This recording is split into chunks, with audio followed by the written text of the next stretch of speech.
Skittles. How you doing? Hope you're doing well.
It's not even that much.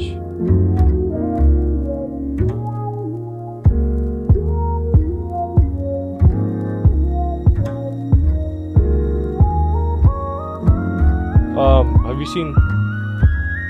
Hey Drifter, have you seen the Rainbow Six roadmap?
I can't hear the music. Oh yeah, I'm turning down the music. Fuck you mean? This is just for the intro. This is just for the intro. Yeah. Did he respawn? No, I think he just disconnected and then is about to reconnect maybe. Get over here. That would have been a good time for medic training. He was just like cardiac arrest. Easy. That's some easy 101. Alright, there he is. Oh. You know how to put a band-aid on someone, then you're good. He's rubber band like crazy for anybody else, was he? Okay, so what are we wearing? I think he's good now. I think it's just loading. Hey, Kraken. Yeah? Flipper! Yeah, what are we wearing? What's that? Loadout. You're what are PV1. those? What's the loadout? My you know shoes? what I'm wearing. Wait, is what that we're your all medic wearing. loadout? Flipper, is that your medic? You have a vest, a backpack, a gun, a helmet? Yeah, dude. You are totally out of uniform. Hey, is that your, the medic one? Huh, you're a medic and you have a fucking grenade launcher? Yeah. Fuck it. You don't know that? You can have a grenade. Yeah, smokes, dude. You can't carry lethal grenades. What do you call it? Rounds. Alright, this is your medic uniform. Yeah, on the 509. Alright, let me grab this and save it real quick. Doop. Black Mage, how you doing? You just disconnected. Yeah, it's telling me I've got a mismatch with one of the mods. Is it Ace? Or was it TFAR? Because I got a TFAR warning on my screen when you joined. I do have TFAR, but my issue was Ace compatibility. Oh, you have those installed, don't you? I do. I don't need them? Yeah, Yeah, you don't need them as of yet. I'm gonna update them tonight. I'm gonna update all the server. Well, the Pub 1 and Pub 2. Well, Pub 2 is gonna get updated tonight to Ace. Well, I don't know about tonight. Maybe I don't know. Fuck. The private I'm gonna be updating to AceX, or the Ace compatibility files. So that's gonna be tonight. Wait, what? Because I'm running Remove AceX. those for now. Yeah, This thing doesn't it's even the work. compatibility files. So just remove those for now, and then I'll add them tonight. Oh. This Periscope sucks. It doesn't even work. I should probably transition my stream to the actual game. Yeah, that'd probably work. Actually, I need to I go just have mine back. at the starting soon screen. I'll be back. Come on, man, we're wasting time. Let's go. Still waiting on Time Black is Mage. day, You know, I day is have an time. SSD. I could load like in 10 seconds, dude. Money is time. We're getting paid for this? I guess. You're getting paid in promotion time. How about that? Promotion. Yay. The more you spend time with the unit, the more you look to getting promoted. How about that? Does that sound like good pay? I think that is. Okay. If I was rich enough, This one works. if I was the world's richest person, If you were the world's richest person, Jeff, That'd be You too definitely sad would though. not be You'd playing- you'd why pay the fuck people. would you be here with us? oh, I Yeah, didn't say I was exactly, gonna that's pay my them. What are you question. talking about? I don't want to pay them. You pay people. I can see it, for but but armor you can't skills. see me. Oh god, you found me. Bow down. I meant to get those. What is it? It's like a ladder. User joined your channel. The telescopic ladder backpack. All right, what's ETA for everybody? I'm here Yeah, waiting. ETA. What are you talking about? Oh, Drifter, Well, how come for I the don't people that are have the not patch? loaded in yet. I don't have a patch. Don't. yet. Yeah, don't worry about it. Oh, that's the it's reason. just- That's the reason it's why just- I backed out. I got a No, chair. it's fine. Don't worry about it. Oh, jeez. So how does this thing work? Don't use it. Put it back. I don't even know how it works. It The breaks ladder. the server. It looks No, like it a doesn't chair on break my the back. server. It's just There. don't use it. I need A chair. a map.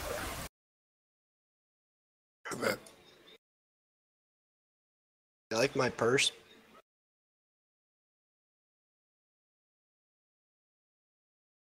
Okay. God damn it! Why does fucking ArmA take so long to load? Because Because it's mods. ArmA. That's why you have SSDs for. And Titan, what is it? The new one, Titan V or something like that.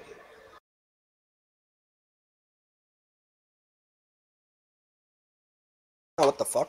Oh, Brian. All right, Flipper. What's your ETA?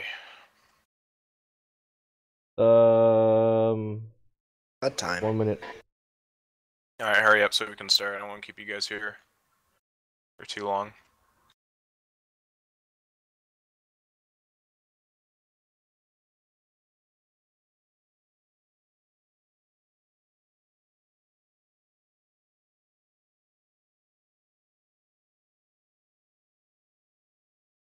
Yeah, so I might as well try to just go through the first stuff with you guys.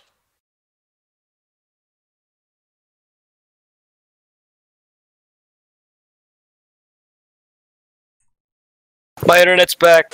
Jesus Christ! That was loud. Jesus doesn't have anything to do with this. What are you talking about? Holy hell, you're loud. You're loud. Yeah. Good evening, Ross. You're not What's up? in T4. Black Mage, you came back. You never left. Yeah. Alright, guys, so everybody can hear me, right? Yeah. Okay, we're missing one. Where is he? Uh, I'm in BH. here. Wait. that's Alright. Black. So, this is MBBCT. We're going to treat this professionally and respectfully, so no dicking around. More dicking around, the longer this is going to take. So, stupid equipment, all that stuff, not allowed. Might as well get used to disciplinary actions now.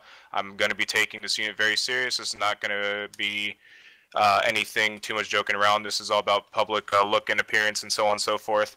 So when in private servers and on operations and trainings like this, we are to take it serious and take it as to SOP. If you break SOP, you are going to result in immediate Article 15 and immediate dismissal, possibly due to, or depending on the current actions of the unit policies. So SOP for basic training is combat uniform. Doesn't have to be G3, the one that I'm wearing, doesn't matter. You load in with the default loadout. Just check your loadout, make sure you don't have any grenades, any throwable items. Make sure that your uniform is completely empty of any objects unless you have medical supplies.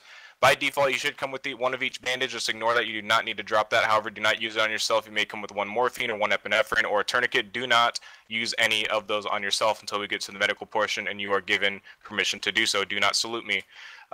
Anyways, so you guys are part of first RB. You guys are bound to leave, or if you guys don't like this is going to be the part where you guys could choose if you guys don't want to be here or part of the first RB. This is what the training is for. The training is may and can take up to 2 hours, and we're going to try to keep it under 2 hours. I don't want to keep you guys here waiting. So even if we do not finish, we get to example white phase. So the phase I'm going to go through, red phase, which is the first phase we're going to be getting into, is basically keybinds and everything, learning the mods, ace TFAR, and so on and so forth. If you cannot make it through, you are to let the instructor know immediately, or any assistant instructor if you need to go for personal reasons. That is understandable. We are not going to keep you here. Obviously, you guys all have real lives, jobs, families, so on and so forth. We are not going to hold you against that. If you need to leave, let the instructor know, and we'll mark you down that you need to complete the next few phases. So, anything real life, if your friend come over, your girlfriend, your family, your niece, daughter, son, whatever,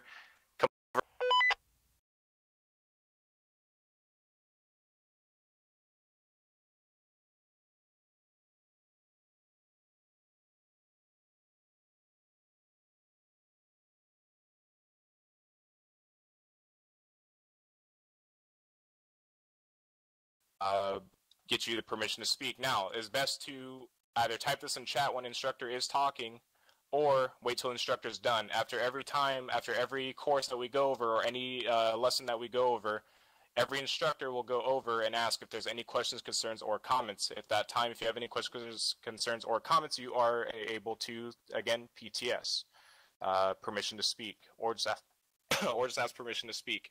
So, that is, again, in training and operational situations. However, if we're in the field in a combat situation, you are not needed to do PTS. If we're in a combat situation where your life is on the line, no need to do PTS. The only time that applies is during briefings, ceremonies, and so on and so forth, like what we're doing now.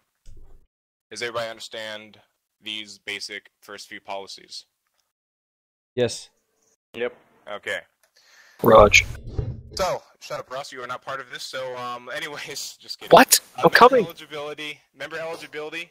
So we're going to cover a few things that we went over in orientation. I'm not going to, beat a dead horse here. But member eligibility, remember, it is Fridays and Saturdays, which are mandatory dates. If you cannot make these, make sure to post an LOA. If you cannot make any of these dates or are very skeptical on some of these dates, as I talked to some of you guys are kind of in between, you guys may go on the reserves list. If you guys go on the reserves list, you guys could still do very limited things. You guys could still help with BCT instruction if you guys want to do that in your future, and you guys could still be part of unit activities. However, you are not able to take up leadership roles due to the reason as you're not mandatory to be here every single day. If you are on reserves, you do not need to post LOAs or anything of that sort. However, you must check in within every 30 days. So every month you must at least check in once. If you do not check in at all and you're on reserves, you will be dismissed from the unit. So we would not have a stacking pile of reserves that aren't even checking in, so on and so forth. However, if something in real life pops up, just make sure to let an instructor know that you may be gone for 2 months without checking in, and we'll mark that next to your name. So make sure to do that. Attendance, not going to go over that, just basically went over that. Behavior, again, behavior, we take things very serious in the first RB. Been part of many units, seen other units go through and not take behavior serious, and it can go downhill from there, break a unit apart, and so on and so forth. Behavior counts. And it means a lot to a unit, keeping the unit both together and also making the public opinion look nice upon us, and allows people for more realism experience in MILSIM. However, we do allow a little bit of fun and jokes. Nothing serious, nothing is very strict in this unit. Again, if we're on downtime, feel free to go on and whisper and talk to your buddy next to you, as long as it's not detering or slowing down the operation. If we're in base, go on whispering until an instructor or a corporal or higher says to lock it up. Lock it up basically means be quiet, shut up, and quit talking, and halt all movements and look to the person who's talking. Usually when that is said, is usually either in case of operational situations such as in a helicopter, or it's in a combat situation, and let's say again pilots or Ironside, for example, or ArmA needs to do something. They have radio comms, something. If you hear lock it up, you are to immediately halt communications, and PTS is in effect. Other than that, does anybody understand that part of the policy? Assuming that's a yes. All right. So we're going to be going over for the first few course here. The first part of the course is going to be in classroom 1, which is keybinds and general information. And we'll go over that. And it's basically going to help you guys get your keybinds sorted out to the recommended setting. It's recommended. It is not required. So whatever you like your keybinds to be, we're only going to go over basically the modded ones, and we'll change up some keys, some default ArmA keys. However, again, it is not mandatory to do this. It is just optional. So it's up to you guys on what you guys are comfortable with your keyboard and mouse layout. Other than that, everybody follow me, and we'll go ahead and get that set up.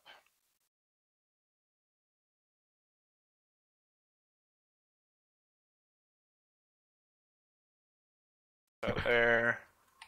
All right, the door will not open. Seems to be locked. Anyways, we don't need to go in there anyways. There's a little slideshow, but there's not really too much about it. It's just stupid. It's just a little keyboard and stuff. So anyways, we'll just do it out here. So let's uncover some other things here. So again, mandatory date and times, Fridays and Saturdays, 4 p.m. Pacific Standard Time. Some things like today may be changed. We're starting a little bit early, and we're starting a different date on a Sunday. However, these things are just basically backup, so mainly backup BCTs and other things like mini-ops. So that's a weird date today, but that's perfectly fine. These dates will come up.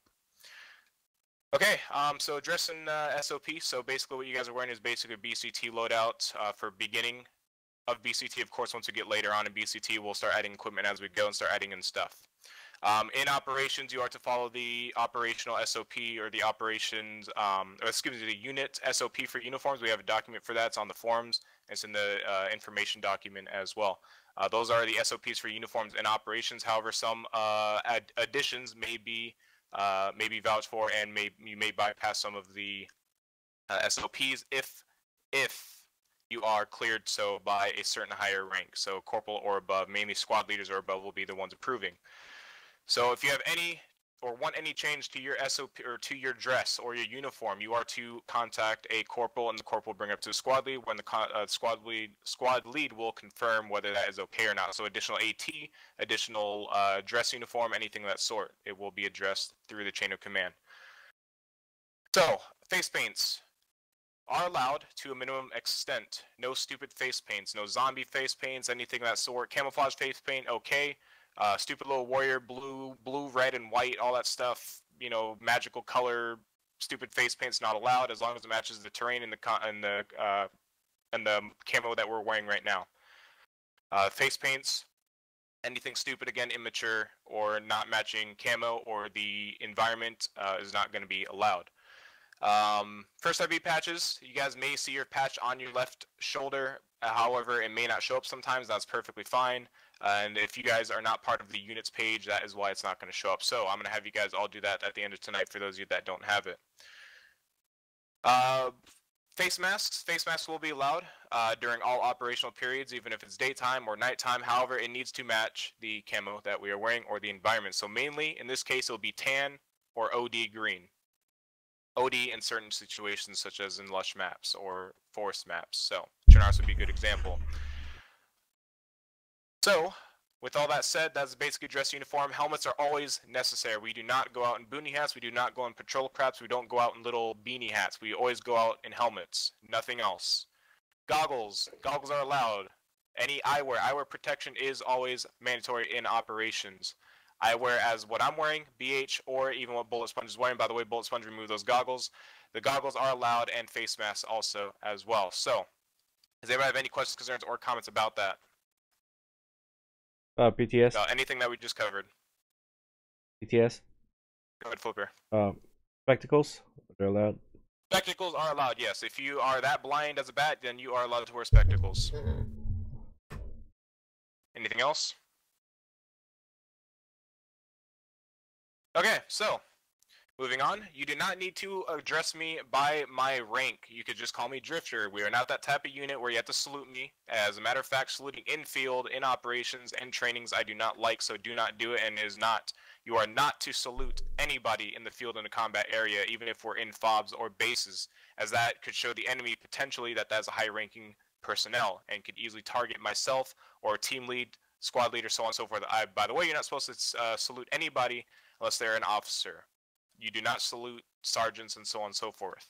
However, in this unit, we do not like to do saluting, and it is not mandatory. So, saluting, not necessary, not required.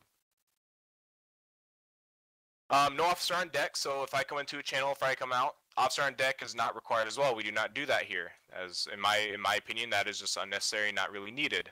However, if I need your attention, I will say what I need to say. I'll say lock it up, or so on and so forth. I need to say something. If I need to say something, you guys will know, and you guys will definitely know, because I'll usually kind of yell it out a little bit. But rank structure. So we're gonna go over the rank structure real quick. Obviously, you guys are all PV1s here. In Team Vehicle, say recruits, because you guys are not fully enlisted into the unit. So is going to be PV1s. You guys are also known as privates. You guys go by privates. Next is once you guys complete BCT, is going to be PV2. That is not private second class. That is just another, again, a private. Now, once you guys complete AIT or AICT, Advanced Infantry Combat Training, you guys will then be promoted to PFC. By the way, if you're PV2, that means you are fully enlisted. So once you get through BCT, you are a fully enlisted member. However, just because PV1 is not a fully enlisted member does not mean you are dismissed from being hit by SOP. Article 15s and so on and so forth, following the SOP. Apart from that, once you go up, you're going to be entering the you're going to enter specialist, which is going to be specialized in certain roles or your time in the unit. So we're going to be calculating everybody's time in the unit to how they rank up. Specialist is going to be quite a few months in the unit. However, of course, months can go by fast within the unit, and trust me by that. So if you guys want to rank up in the unit, either take a leadership role or spend your time in the unit. If you are in reserves or if you are in the cadet program, cadets are only allowed to move up to PFC, no higher, and cadets being the people under the age of 16. Specialists, if you want to go for specialist role and you're in reserves, you are able to reach, or you are capable of being specialists. And if you do take in a S-shop role that is allowable for reserves to pursue, you can make it up to sergeant. So if you want to be a drill instructor, drill instructor can make it up to a sergeant, from specialist to sergeant, even corporal.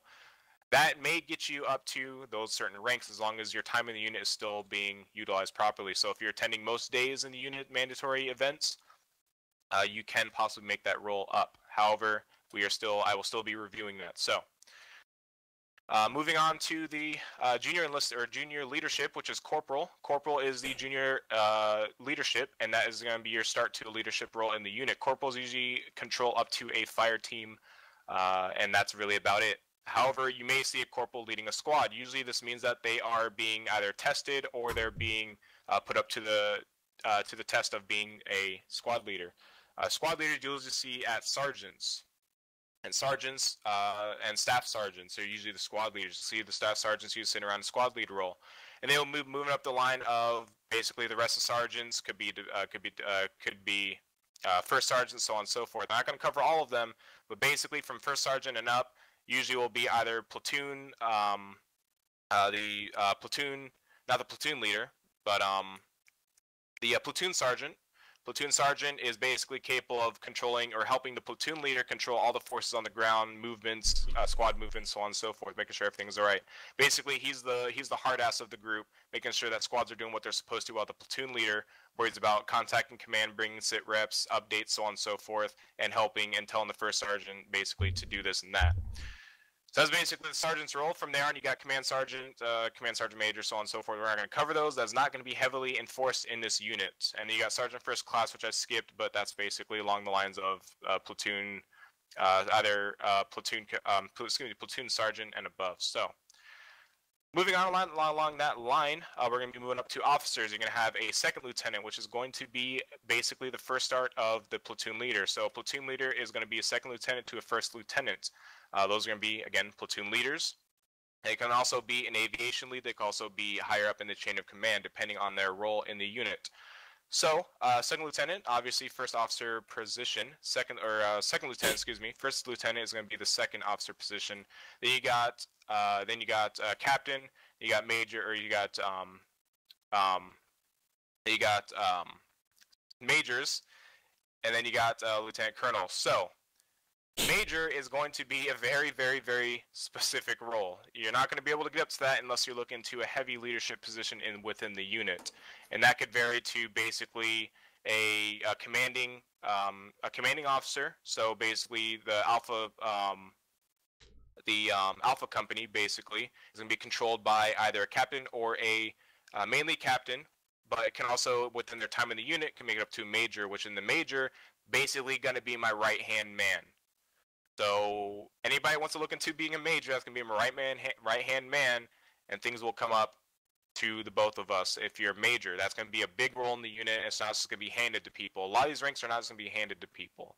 So that is a rough publication of the ranks. Of course, there will be a document going further into detail about these things and the further sergeant roles that I didn't cover. The reason why I didn't cover most of the sergeant roles because a lot of them, probably I'd say half of them are going to be pretty much irrelevant to this unit until further on, like further on in the unit. So we're not going to worry about those. So, and anything above lieutenant colonel is not going to be possible. General, so on and so forth. We're not going to cover those. Those are things that are not going to be in this unit. All right, so aviation roles, we'll cover that at a different time. Of course, if you want to pursue aviation, you'll go through aviation training, and they'll go through all the aviation roles and equivalencies and so on and so forth, so I'm not going to cover all that. Is there any questions, concerns, or comments about the rank structure in this unit? BTS?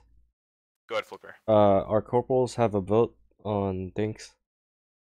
Corporal, all leadership, junior leadership, senior leadership will all have votes on everything, and in fact, the whole unit is going to have votes on things that are unit related on their level. If it's leadership related, of course, we'll have private meetings for that, and those will be voted on. So anything from corporal and above will be able to attend our NCO and above meetings. So yes, they will have vote on specific unit aspects and things that will be brought up to them. Did that answer your question? Yeah, like, you know what I mean, right? Like, have an actual... Yeah, okay. Yeah, that's Any other questions, concerns, or comments about rank structure? Okay, so we're going to get into the key system, so I'm going to go over some basic keys for you guys on what to change. So we're going to go to general keybinds, so that's basically just default ArmA. Now, remember, these are recommended, these are not required. You guys are optional, you guys have the control, the 100% ability to have your keybinds to whatever you want. These are just recommended so we don't have negligent discharges and easier access to keybinds. So, if you guys go into your controls, you're going to hit escape, you're going to go to configure, you're going to see controls. You're just going to go to the controls key, and we're only going to change one default ArmA keybind, and that's the grenade key. The reason why we're changing the grenade key is because there's a lot of bad frag incidents, and the way we avoid that is we're going to keep it to G, but it's recommended we have you change it to double tap G, and that is going to be under, if you go to the top tab, it's going to be show, the drop down box. You're going to go to weapons, and you're going to find your throw key. It's going to be about midway through, just under like raise weapon, toggle raise weapon. You're going to change that to double tap G. However, again, remember, this is not mandatory. This is just a recommendation, and it's highly recommended that you do this so you don't accidentally bad frag. So, change that as you will, change that as you want, and then if you're okay with what your key is already, if you're comfortable with having it as the single tap G, feel free to keep it. However, bad frags in operations may cost you, so just be careful with that. Apart from that, we're going to get into the ACE keybinds. We're going to cover 3 basic keybinds here, and that's basically all medical, because that's what we use ACE for. Is a lot of it, you're going to see a lot of medical. So in this, you're going to go to configure add-ons on the bottom tab. It's going to be right next to the OK button. When you hit configure configure mods, you're probably going to be brought up to the H3 common, and that's good. That's what we need to be on. Does everybody have this screen? That's an A firm. Okay. So you're going to go down about three rows there, or yeah, 3 rows, and you're gonna see the interact key. It is best that I recommend set this to F2, Foxtrot 2. And the reason being, and I'll go over, so actually we go to the next one, and then right below that is the self-interact key. It's best to change that to F1. The reason why I see as F1 and F2 is F1 as in yourself comes first, F2, anything out of that on other people, buildings, other that comes second. So if you're injured in a firefight, you should look at your keyboard and see, okay, I know I set one of these F keys to my self-interact. Think of yourself that comes first, so F1. If there's an injured person on the ground and you forget your keybind or whatever, or if it's a new recruit and they're not used to these keybinds, look at your keyboard, look at the F keys, F2, they come second. So if you're injured and you got a person injured next to you, yourself comes first, then the people around you. Alright, and interact key toggle, don't worry about that. You could leave that blank unless you really want those. That's up to you guys. So basically, you have to hold the F1 and the F2 key. If you don't like to hold the F1 and the F2 key, you can make it to toggle if you don't like to hold them down. It's the same exact interaction.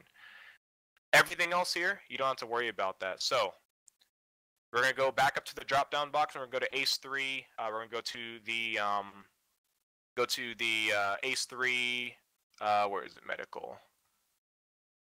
Actually, I think it's on here now. I think they changed it. Yeah, they did change it. Okay, so it's on the on the same tab ACE3 common, it's going to be open medical menu. That's going to be about 5 rows down. You'll see open medical menu. It is recommended changes to either F3. By default, it is the H key. However, we use a mod called C tab, which has the same keybind. Now, I like to have my medical menu as F3. That way, you have all your medical keys, your interaction keys on the F1, F2, and F3. So change that as you will. Change it to whatever you'd like. And that's about it for that. So with these keys, though, if you're going to change the F1, F2, and F3, I'm going to have you guys go back to the configure base add-ons. And then you're going to go to the command keys. So you're going to do the drop-down box, go to command. And then you'll see 3 rows down, you'll see select unit. Select unit 1, 2, and 3. You'll see it's F1, F2, and F3. Remove those keys. We do not use those, so just remove those completely. And then once you guys are done with that, just let me know if you guys are ready to move on. Ready? Yeah. Alright, everybody good to go? Okay, so once you are done, just hit OK, and then we're going to be back in the escape, back in the menu again. And once you guys are in the menu, if you look up to the top left, you're going to see ACE options. You're going to go to ACE options. It'll bring up a little ACE options box for you. Now, this is where we're going to configure to have your ACE a little bit more, again, so you don't ND into a person that you may be healing or somebody that's right next to you and you're healing. So it's best to, again, optional. Set these as you will. Set these as you would like. Okay, so we're going to go to the medical. So there's a little drop-down box where it says it's going to be set as all categories. Click on that. It's going to be a drop-down box. First one we're going to go to is medical. All right, once you go to medical, you're going to see the 2 bottom options, use medical menu and reopen medical menu. You're going to set the first option, use medical menu, to enabled. So you're going to highlight the option, and you're going to see the right box. You're going to go to setting, make sure that is on enabled. And once you're done with that, go down to the option below that and make sure the reopen medical menu is set to yes. So in that way, when you're healing somebody, you don't have to keep on pressing your medical menu key. That way, when you're done applying a bandage, it'll automatically pop up on your screen if you need to do any further medical menu interactions. So set that to yes, and then the use medical menu to enabled. Once you are done with that, you're going to go to the drop-down box again. You can go to interaction menu. And so go to interaction menu, you're going to have a bunch of different options here that you can set to your preference. However, the recommended is going to be this. Always display cursor for self-interaction. Make sure you change that to yes. So in that way, you're not going to be looking up at the sky trying to find an option in your medical menu. Basically, it's the default setting is going to be set to no. You're going to set that to yes. All right, keep cursor centered is going to be the next option right below that. You're going to set that to no. So by default, I believe it is yes. You're going to change that to no. All right, once you're done with that, always display cursor for interaction. Set that to yes. And then the one below that, display interaction menu as a list. Now this is optional, so you can set it to no, you can set it to yes. By default, ACE interaction shows up as a circle for most of the menus, so very circular. If you want a list, you can have that. That's optional to you guys. Okay, and then we're going to move down about 3 rows again, and you're going to go down to do action when releasing menu key. You're going to set this to no. The reason why is because right as soon as you release your menu key, whatever you have selected is it's going to apply that to them. So if you're hovering over the morphine and you release your key, it's going to inject morphine in them upon you releasing your key. And we've had happen when people accidentally injected certain things into people with this option. So make sure you set this to no. Alright, and then the rest of the options here are basically going to be your opinions, as basically this whole entire setting is basically just optional. So set the rest as you will, do it on a different time. We're going to continue on. So does anybody have any questions, concerns, or comments about the key bindings we have just went over? No. Nope. No? Okay. So we're going to be moving on to the actual medical stuff now. So we're going to be going on to ACE and TFAR. So let's go ahead and move on. Hopefully the room will be unlocked. If not, then I can just teleport us all in. I think it was just that one that was locked.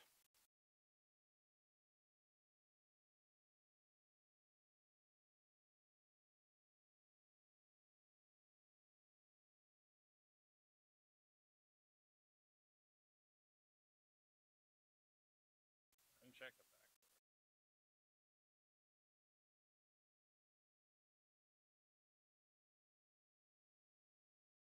The action upon release. How do we get the action to actually You just work? click on it.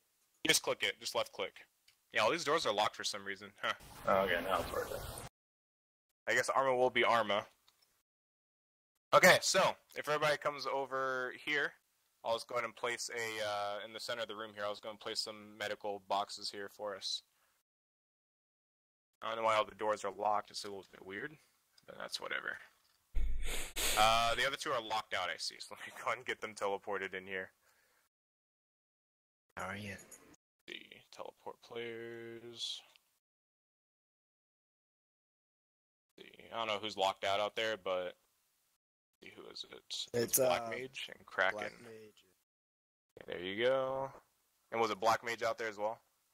Yeah. Okay, you guys are in. Cool.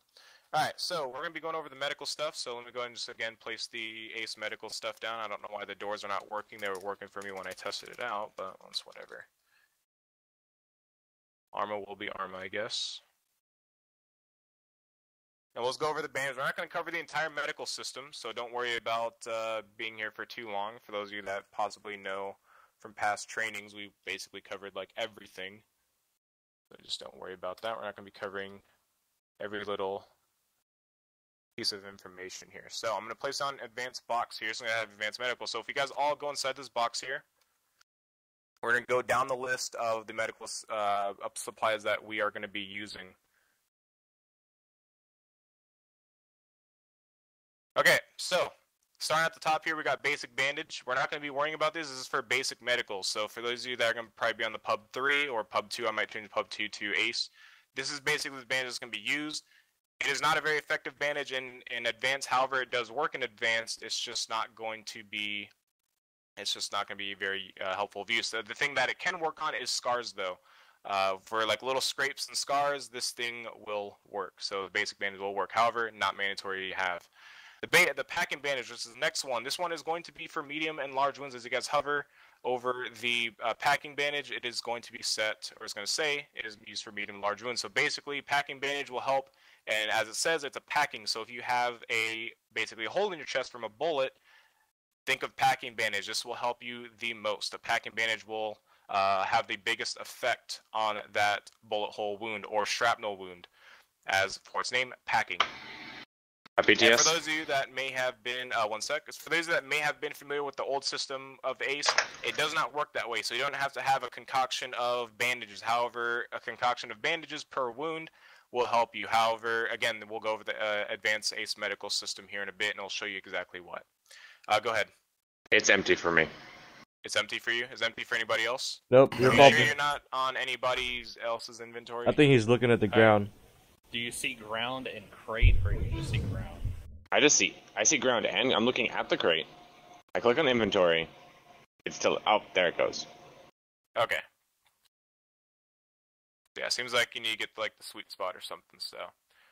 Anyways, yeah, now it's empty for me too. So anyways, I'm just going to spawn another box here. Just for myself. But anyways, next you should see elastic bandages. Elastic bandages can also be for major scrapes, so you can get like major scrapes or anything of that sort.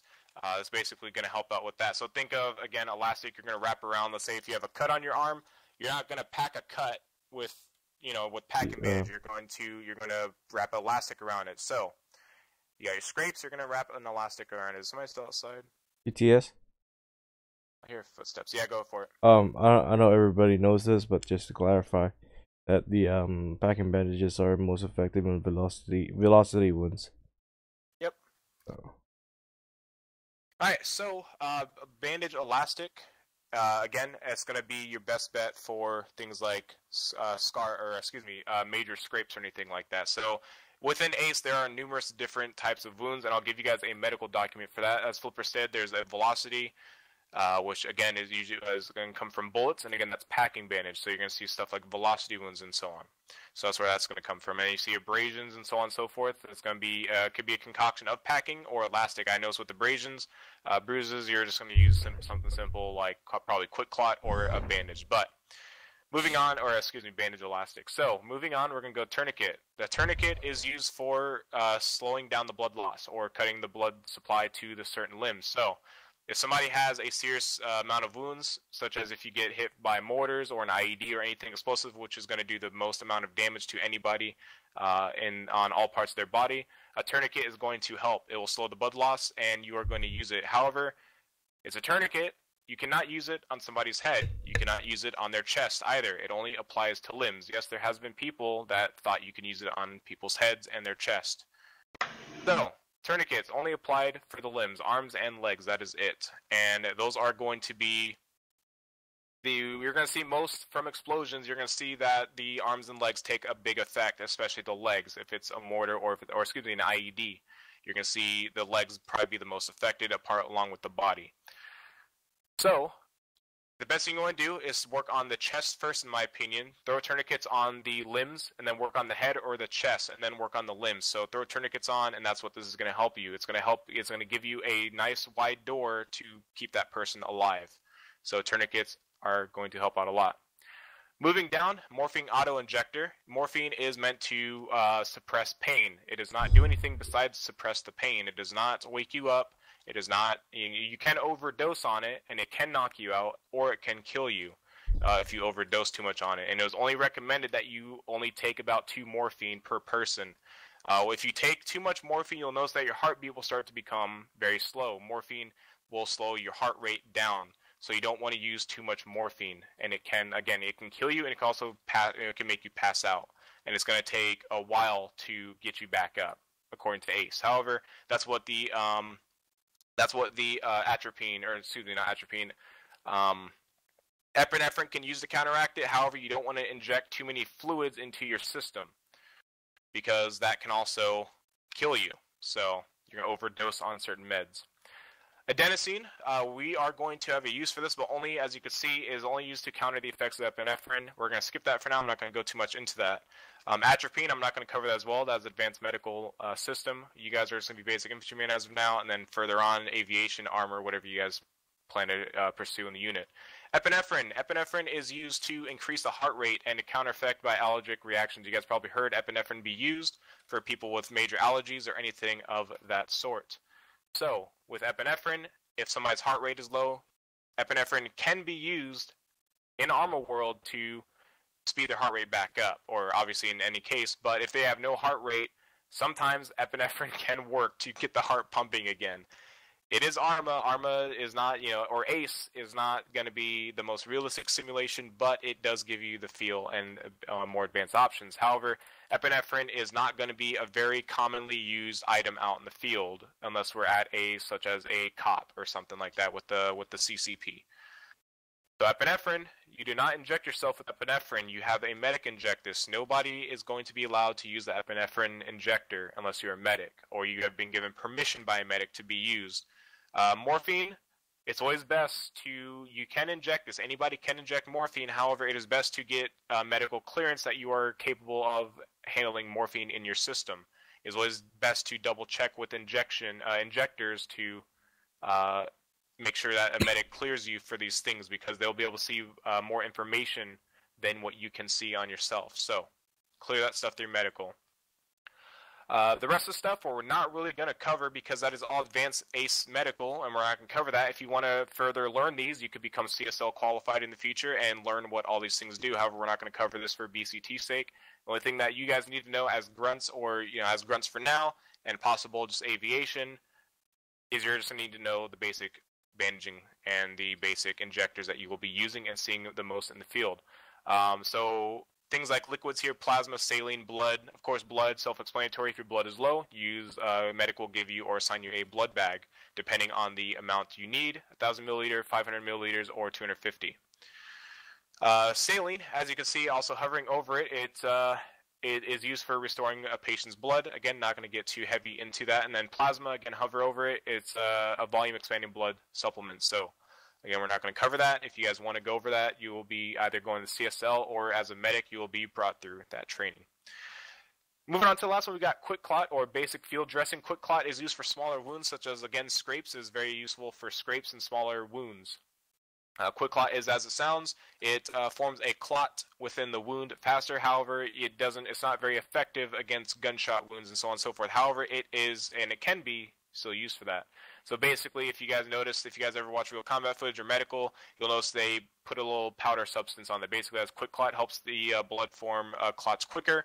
However, in ACE, it doesn't do very well against bullet wounds. So it's best to use that for smaller scrapes and so on, that you use a lesser bandage on. You got personal aid kit. Packs also is known what they're called. We are going to try to use this pack very, very, very rarely, because what it does is it heals everything on your body. So if you're bleeding out of every single limb, you have broken legs, you have broken everything, this pack will basically heal you in the matter of seconds. So we're going to try to avoid the personal aid kit. The only time we will use the personal aid kit is whether you are in a bugged position or a bugged state and you are not revivable, or if it is cleared up through the chain of command. Now, pack use will be cleared through that, because the personal aid kit, again, is just very unrealistic how it just heals everything instantly. So, medics will have this, but only use it for certain occasions. Moving on to the surgical kit. This is the surgical kit basically fixes legs and stitches up wounds completely. So we'll go over exactly what this is used for once we get into the medical menu. So the surgical kit, very useful, and only will be used by medics. Medics will be the only ones to be able to use the personal aid kit and the surgical kit. So again, fix broken legs. If you have broken legs, it will fix that. If you have wounds that are healed up or bandaged and need them to be stitched, that's what a surgical kit is going to be used for. Moving on to the body bag, we're not going to be using body bags too much. There's no need, and it just slows down our operational time. If somebody dies in the field, sorry, but we don't simulate that. If you die, you die. We're not going to put you up in a body bag and bring you back to base. That's a waste of assets and could risk air or armored or anything. It just wastes their asset, bringing them back to base, or even bringing infantry out the field to transport a body back. So we're not going to be simulating body bags or any of that sort. Also, moving these things can also hurt other people in the vicinity. Usually, if we were to use body bags, we'd only use them at CCPs, and slinging those things around actually breaks other people's legs and injures them, so we're going to avoid that. So, any questions, concerns, or comments about any of the medical equipment? Black Mage, go ahead. I think you're muted or you're on whisper. Ross needs a port in. Oh, is Ross out there? He's the one that was running on the ceiling. Oh, okay. Let me get him in here. What? Alright, any other questions, concerns, or comments about anything medical here? Nah, but I need to go feed my doge. Alright, we'll take a quick break. We'll take like a 1-2 minute break, and if you guys are going AFK, lay down please, and when you come back, stand up. So that way we know who's AFK and who's still here. I just want to clarify that, yeah, you just want to tell her that, everybody, that Basic the quick lot is most effective abrasion with abrasion, cuts and scratches. Yeah, basically. Hopefully that got him in. It doesn't seem like it teleported him. Probably because he's doing stupid shit outside. Alright, let me go bring him in here again. Ross, quit moving. Ross, get off the ladder. Jesus Christ. I think you could shoot out this plywood over there here. we go. Victor. Ah, he got knocked out. Some bitch. God damn it, Ross. You got it. I got him. Don't worry about it. I'm gonna say insta heal him. There we go. Yeah, wait. Oh, thank you.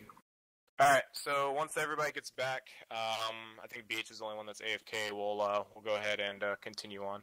I still don't know why these doors are locked, so I'm gonna go ahead and see if I could actually do something in Zeus real quick.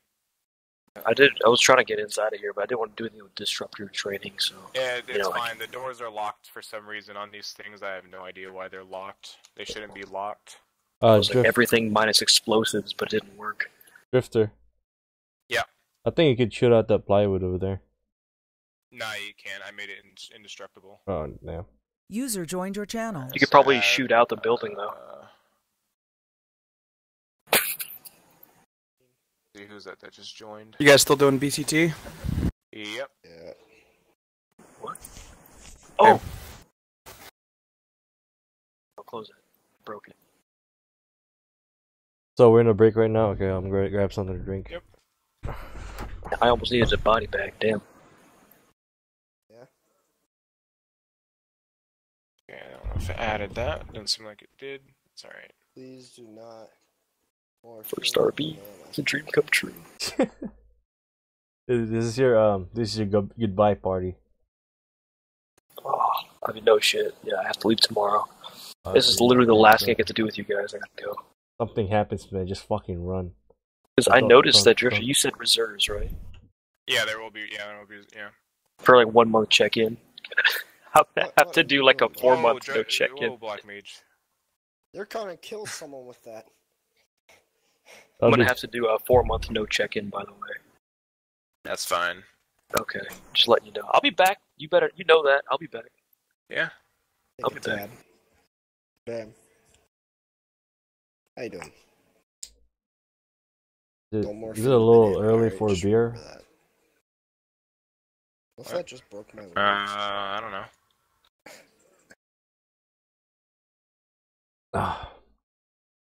I just apply like 5 tourniquets to your leg and keep it in place. Just open it again.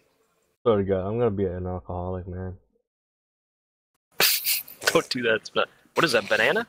Banana. Says don't morphine the banana. Was that the Please banana? do not morphine the. What the fuck? Is this an ace box? Yeah. Oh, okay. It's an Easter egg. That's cool. Yeah. Yeah. I always carry banana on me, so. I'll just. All right, I'm gonna first RP real quick. Needles. Yeah, you know I did. Yeah, I said it.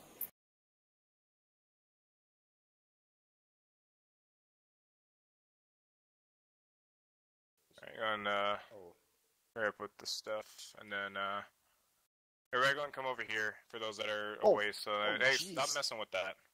You're not supposed to be fucking with shit.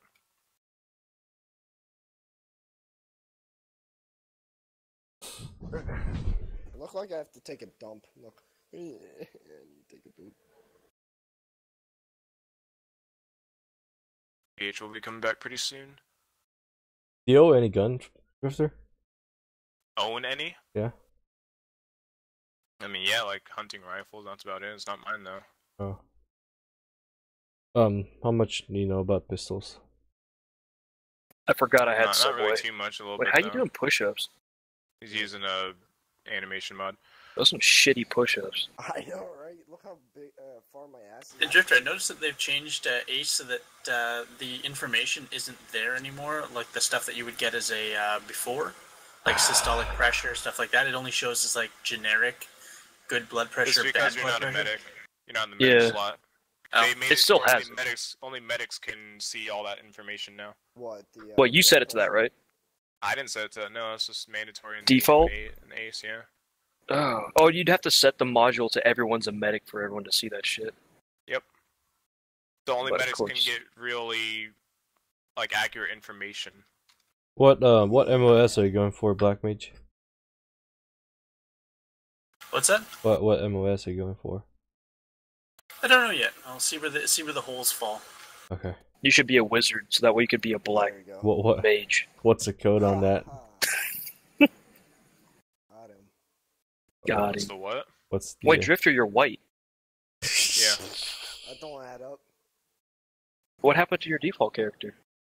I don't know. Are you white on your screen? Yeah. He had the What Michael if you Jackson go to- treatment. I bet you it was Arsenal. If you change your stuff, it changed the Oh, code. there we go. Can I change Nah, the mine door did too. now? I remember it did that to him once. Brown. What the fuck? It's done that to me before, but like it was only clients. Oh, BH back. Yeah. Thank bitch. Alright, one sec. Let me see if I can unlock all the doors here. Nice belt. Can I unlock the doors? Nope. I'm just, I guess I can't unlock the doors for some reason, so it's just whatever. Alright. We all back? I'm back. Alright, so, if you guys all look at one another, and we'll go over the asymmetrical menu. So if you guys look at somebody, or you could look at yourself too. However, we'll look at other people and do some other interactions here. So, you go on person, any person, doesn't matter. If you press F3, or whatever you set your keybind to for medical menu, you will then have an option to be at the person. Sometimes it takes a little bit to look at somebody, so just try to find the sweet spot of that, and then you'll see their name at the top left. What you're looking for is their name on the top left. You'll see their name up there. So you're going to be greeted with a human with the body in the middle. You're going to see the examine and treatment on the left. You're going to see overview on the right, and you're going to see activity log and quick view at the bottom. So we're going to start with the examine and treatment. So if you click on the view triage card, we're going to use triage cards are usually meant for things like medevacs and CCPs to tell to figure out what status the person is. So if we have a mass casualty, medics will usually probably throw triage cards on them to show what their severity is. So you'll see things again like red or green or so on and so forth. And the way you could check that is at the bottom you'll see the none under the body. That's basically the triage card there. So you'll see minor, you'll see none, you'll see delayed, you'll see immediate, and you'll see deceased. And we're not going to use really deceased. However, you can put that if there's a mass casualty and people are healing dead bodies. It would be nice to show them that. So minor being that they are not really needed for medical personnel, or just worry about them last. Delayed, intermediate, they have more wounds than what a minor person would have, obviously, and then immediate means that they need immediate treatment. So again, this is really going to be used for medevac purposes and casualty collection points. So that's where that's going to show up. If you move on to the next one, the examined patient, and you can actually see here, you can check pulse, check blood pressure, and their response. So if you go and check their pulse, you'll see it'll say check heart rate. And if you look down at the quick view, you can see that it shows what you did to them. So you can see that you checked their heart rate, and it shows their heart rate is normal. If you go and do check blood pressure, it'll do the same thing. It'll show at the bottom right, and also on the top right-hand side of your screen under the stance indicator, it'll show also there that you find a normal blood pressure. And you can check their response, and this will basically tell them that they are responsive or not responsive. This does not necessarily mean that they are dead. They can still be revivable. However, it's going to be hard to get them back up and most likely in need of a medevac. So again, at the bottom right, you should have three things that say under the quick view. It should say your name and then checked heart rate. And basically, if you look at another person next to you and you go into the medical center, you can see that on the quick view and the activity log, it'll show other people have done other things on them. So it's basically nice to see what another person has done on them. So, if you go and continue to look at them again, you'll see the bandage and fractures. If you click on that, of course, you're going to have no options, but this is where you're going to basically have bandages and fractures and so on and so forth. Moving on to the medication, this is where morphine, epinephrine, adenosine, and atropine is going to show up for the injections. And then you can go to airway management. This is going to be where CPR is located. CPR is basically it's not very it's all right. It's nice. It keeps the person and it could jumpstart the heart back up. So you can one sec here. So what you can what was I on? Oh yeah, CPR. So it does help keep the person or try to sustain their life. And sadly, ACE doesn't replicate CPR very well, so it gives them a few more. I believe ACE still activated this way. It gives them a few more seconds of life to help them. It can also help them when jumping or when introducing injections and so on.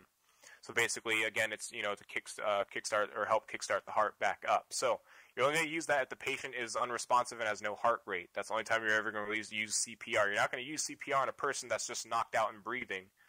Yeah, that's stupid. It's just it's not going to be good. So only use it when a person is unresponsive and has no heart rate.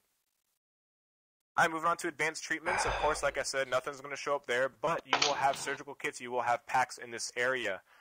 This is where medics are only going to be able to see this option. So surgical kits is where this is going to be popped up. And you got drag and carry. You may only drag and carry people if either their legs are broken or if they're knocked out unconscious. And then toggle self. This one is where you could toggle between yourself and others. So if you look at the top right, when you interact on somebody, you may see their name. If you hit that button, it will bring it to you. So if you're in a casualty collection point and there's numerous bodies in a tight little room, if you click that option, you can go between yourself and the other person. So it's very helpful for those type of situations.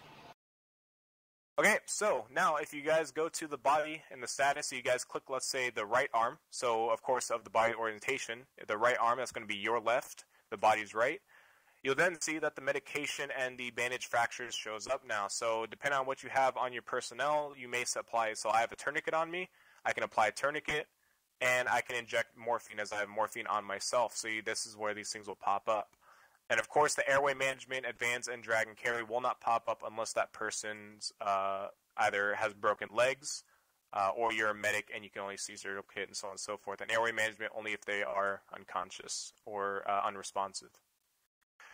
So that is basically the medical menu in basic terms. Of course, we are not going to cover everything apart from this. Of course, if you want to be a medic, you will be put through that training. I'm not going to cover it here for time's sake, and given that this is basic training, where you just learn the basics. Any questions, concerns, or comments about the medical menu?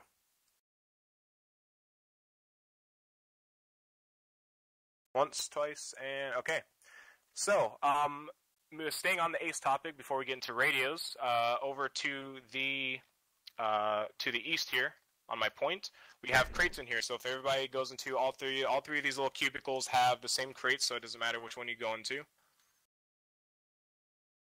We're going to go over a few objects in here. So these are the radios here, and we'll go into these in a bit. Just one thing on the ACE topic is we will go in, or earplugs. Earplugs are going to be also required in ACE. You can go deaf. You can become deaf in the field, and you'll have earplugs, and those will be in the ACE crates that will have along base or an arsenal.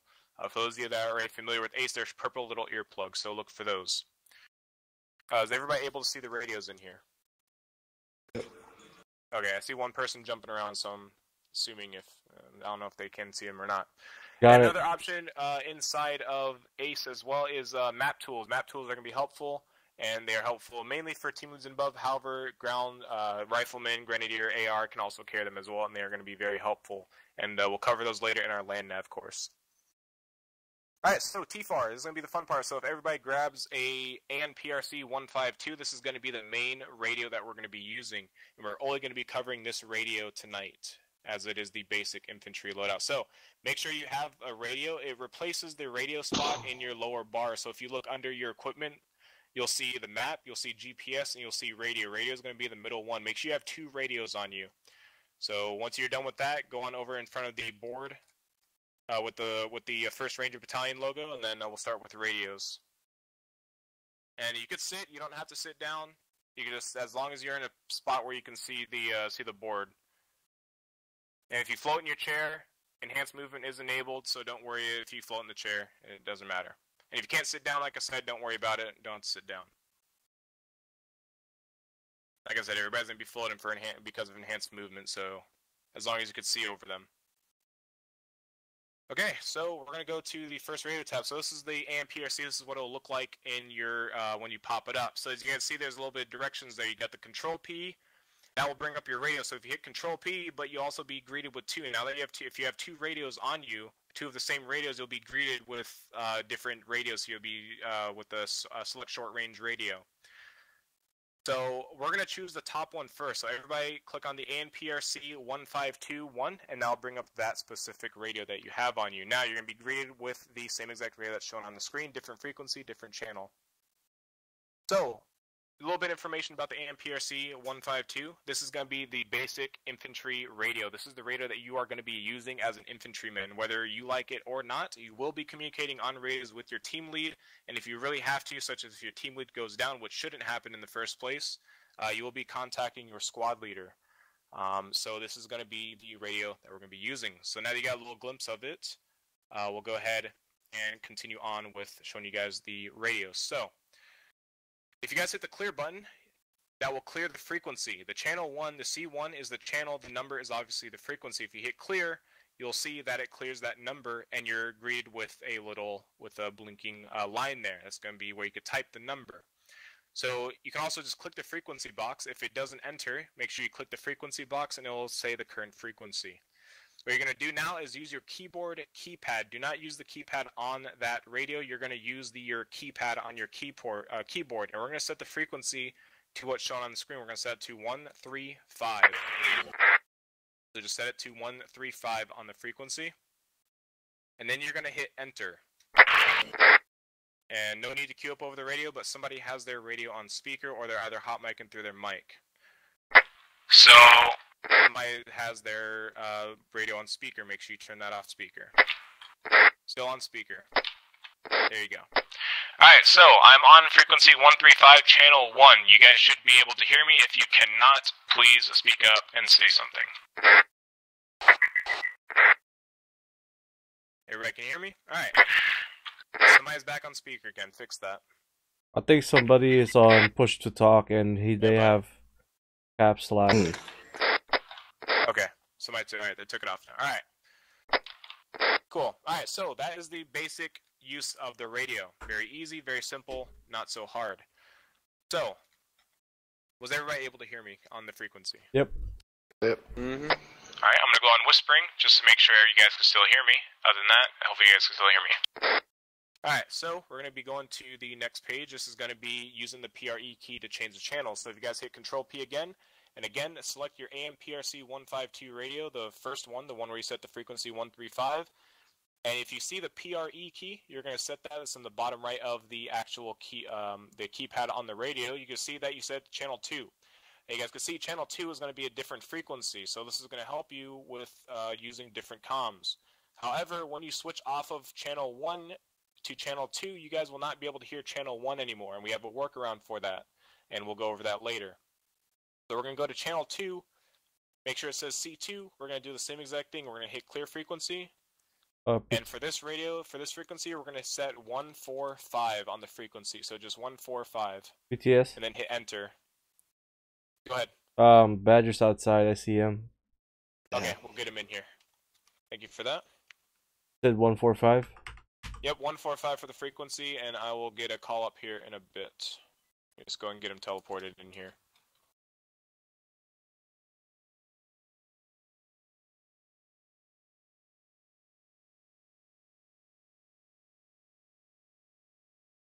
I see him in the little window. I was like, there we what go. the hell is that? Alright, Badger, you need to change it out. Drop everything except for your uniform.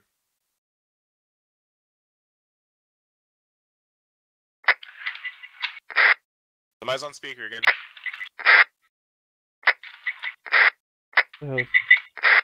Somebody's still on speaker. Not me. Stand by, everybody stay still. That's you, Flipper. Oh, wait, hold on. No, it's not me. That's you. That is you. Yeah, I put it on headphones. I'm on headphones. Yeah, that's... I'm on... Oh, there you go. I'm on heads. I've been on headphones. The direction was coming from you. It seems like it's fixed now. Alright, so I'm on whispering, so you guys should only be able to hear me over the frequency of 145. That's the only frequency you should be able to hear me on, and Kraken will get you set up here in a bit. Anyways, 145, make sure at the bottom right it says channel 2 and frequency 145 when you guys are transmitting. So if you guys hit your caps lock key real quick, you guys will see that channel 2 and frequency 145. Just don't speak, just press your caps lock key to speak over radio.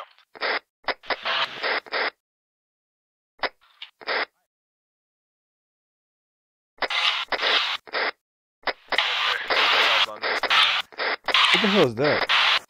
Alright, so, as you guys see, when you guys hit your caps lock key, that makes you transmit over the handheld radio. You guys see at the bottom right corner, it will show... one moment. It will show your frequency as channel 2 and frequency 145, and then the radio that you are using.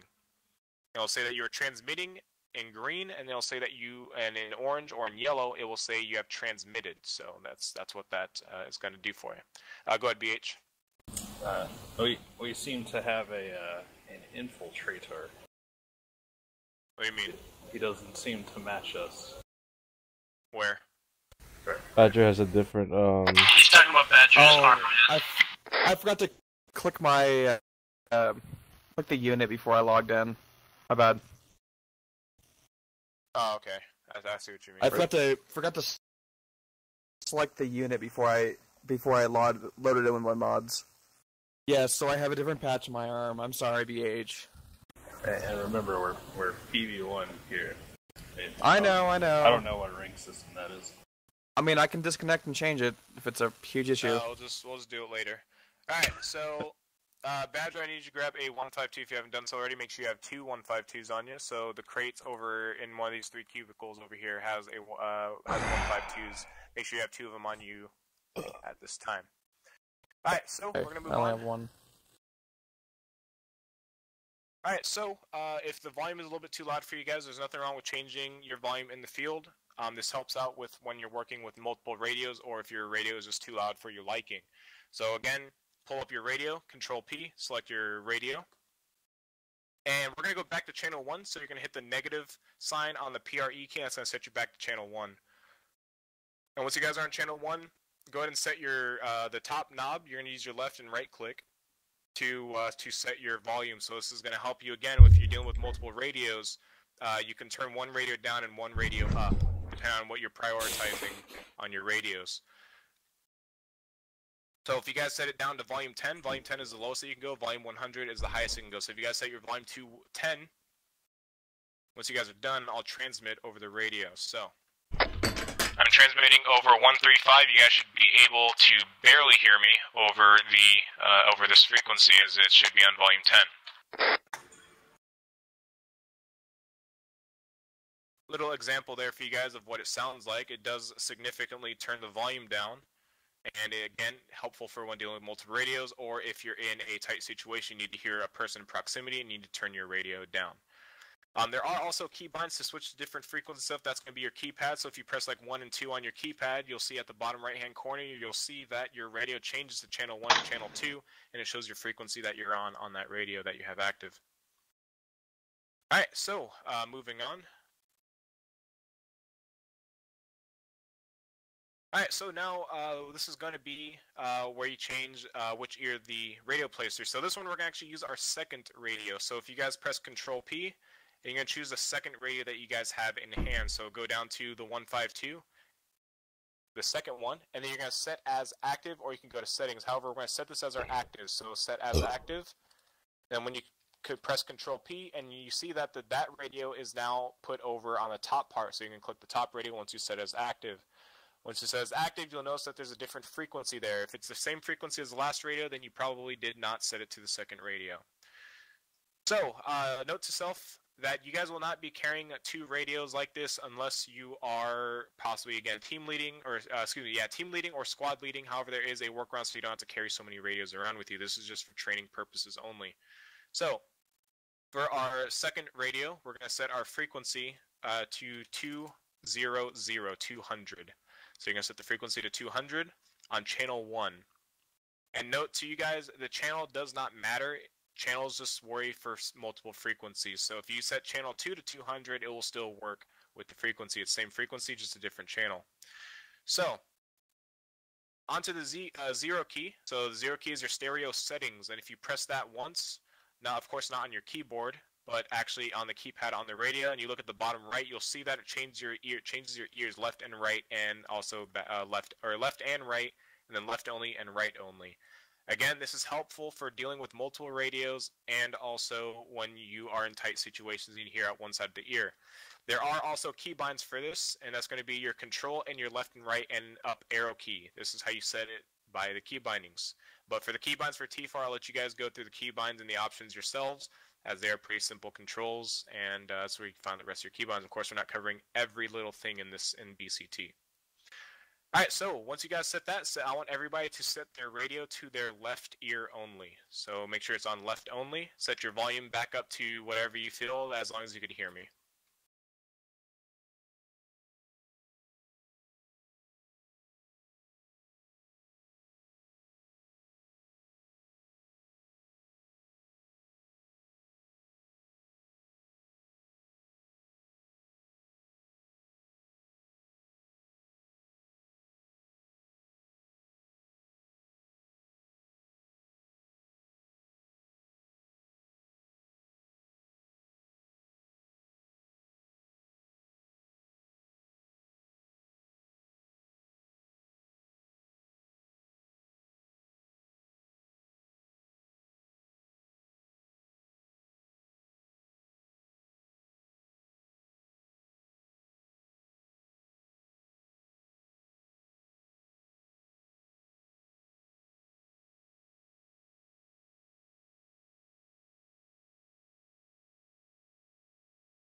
Are you broadcasting on frequency 200, 200, channel 1?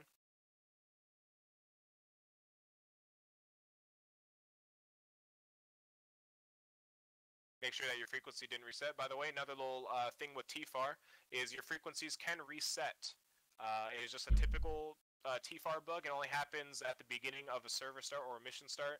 Your frequencies on all radios may be reset to its default frequency, so it's always best to double check your guys' radios and make sure it's on the correct frequencies.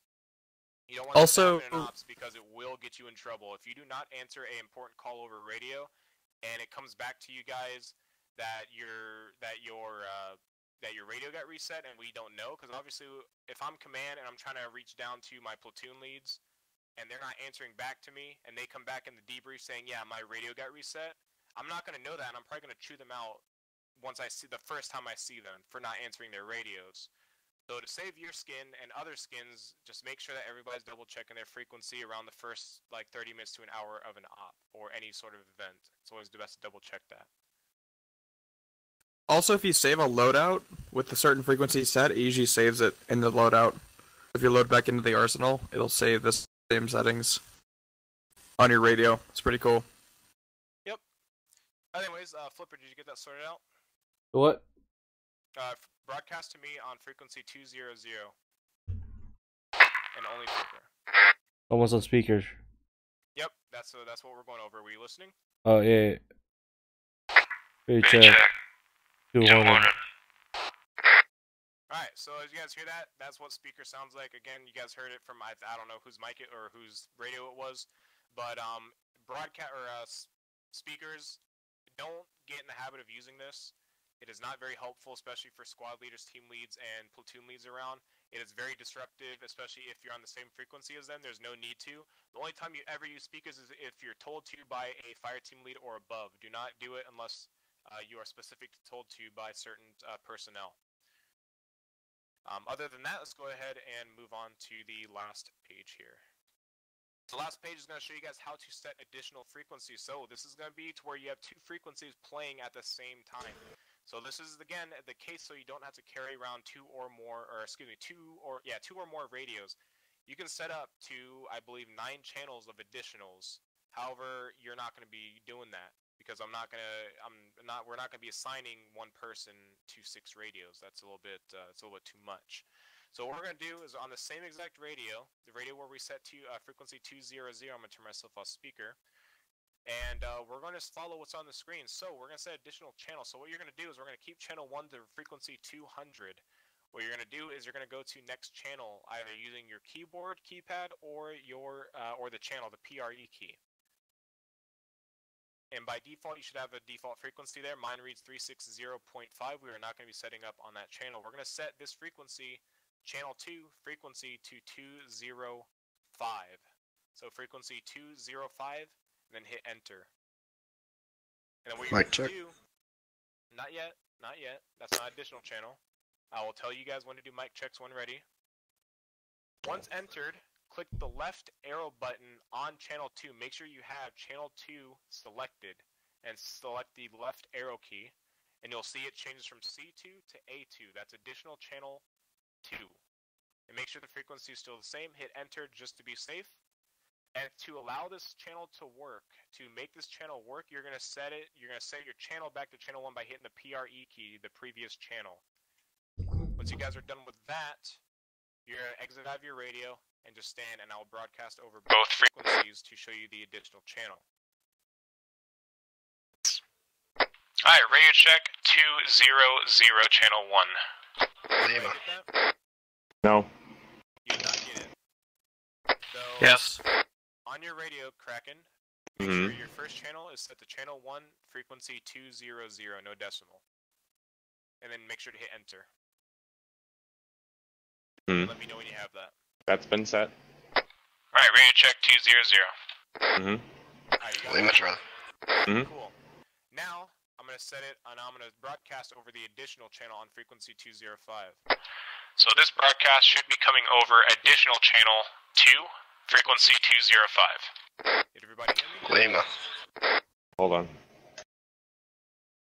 So the thing with additional channels, you can also set it to your separate ears. So doing the same exact thing what we did with the radio. So if you go to your channel 1 and click the stereo settings or the 0 key on the radio, you can set, let's say you can set your channel 1 frequency to left only, goes next channel on the PRE key, and then set the additional to the right only.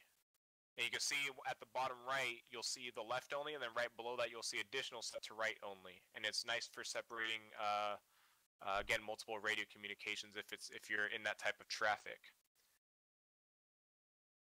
All right, so if you guys have that set, I'm speaking over the additional channel, frequency 205.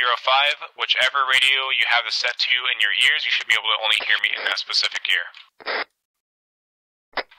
Alright, now I'm broadcasting over frequency 200, channel 1. Again, you should only hear me in one of the ears, or either both ears, depending on what you set your stereo settings to.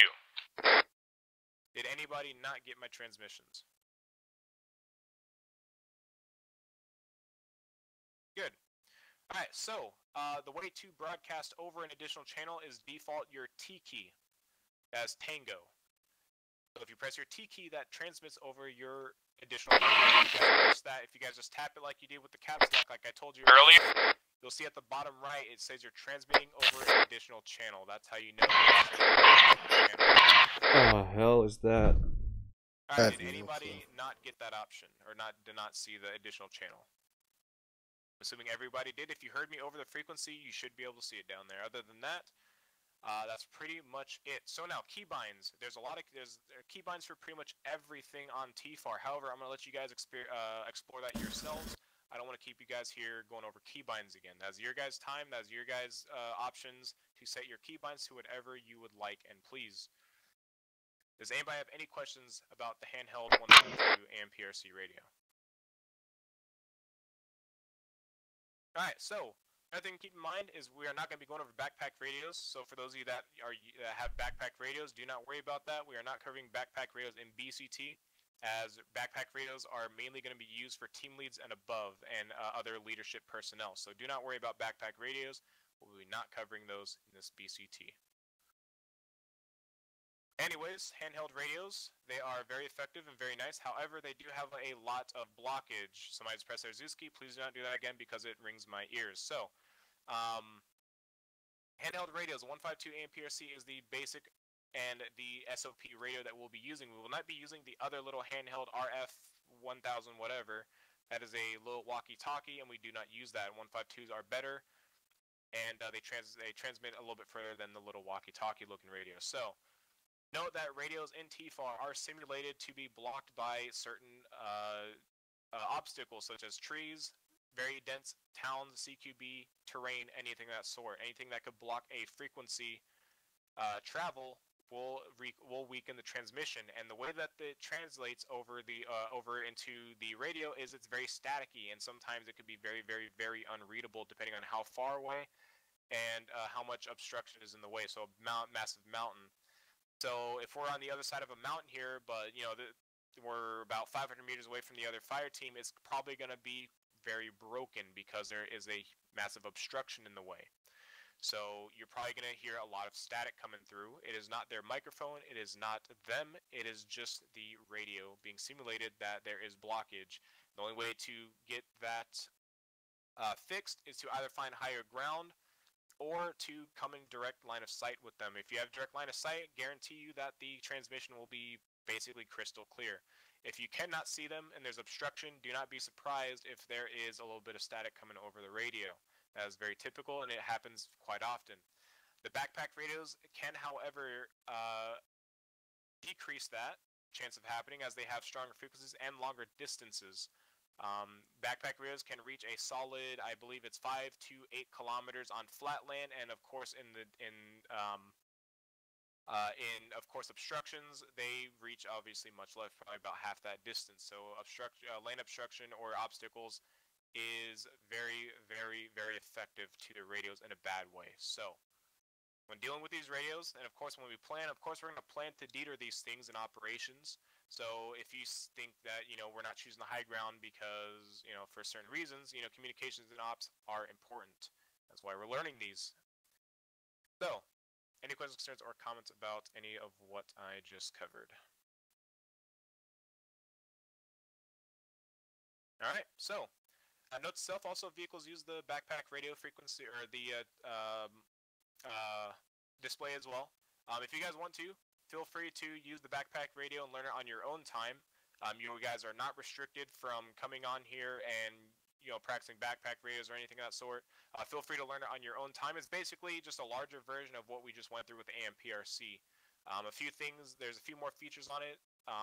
Not really all that much, but there is a few more things you could do on it that will help you out. And again, team leads, which will probably very rarely use the backpack radio unless they really have to, all the way up to the commanding element will be using these backpack radios, and RTOs of course. So other than that, if anybody has no questions, concerns, or comments, if you guys does anybody here need to take a break real quick? Once, twice, good. Okay, so we're going to cover some terminology, some radio terminology that you guys will be using or hearing over the frequencies. So first thing first is your basic over, out, and copy. Now, never use over and out. You don't need to use over and out. A lot of people think that you use over and out. You do not use over and out in any situation.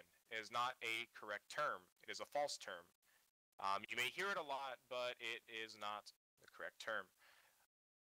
So over, meaning if you're in a transmission with somebody, so if me and BH here are talking, I would say over.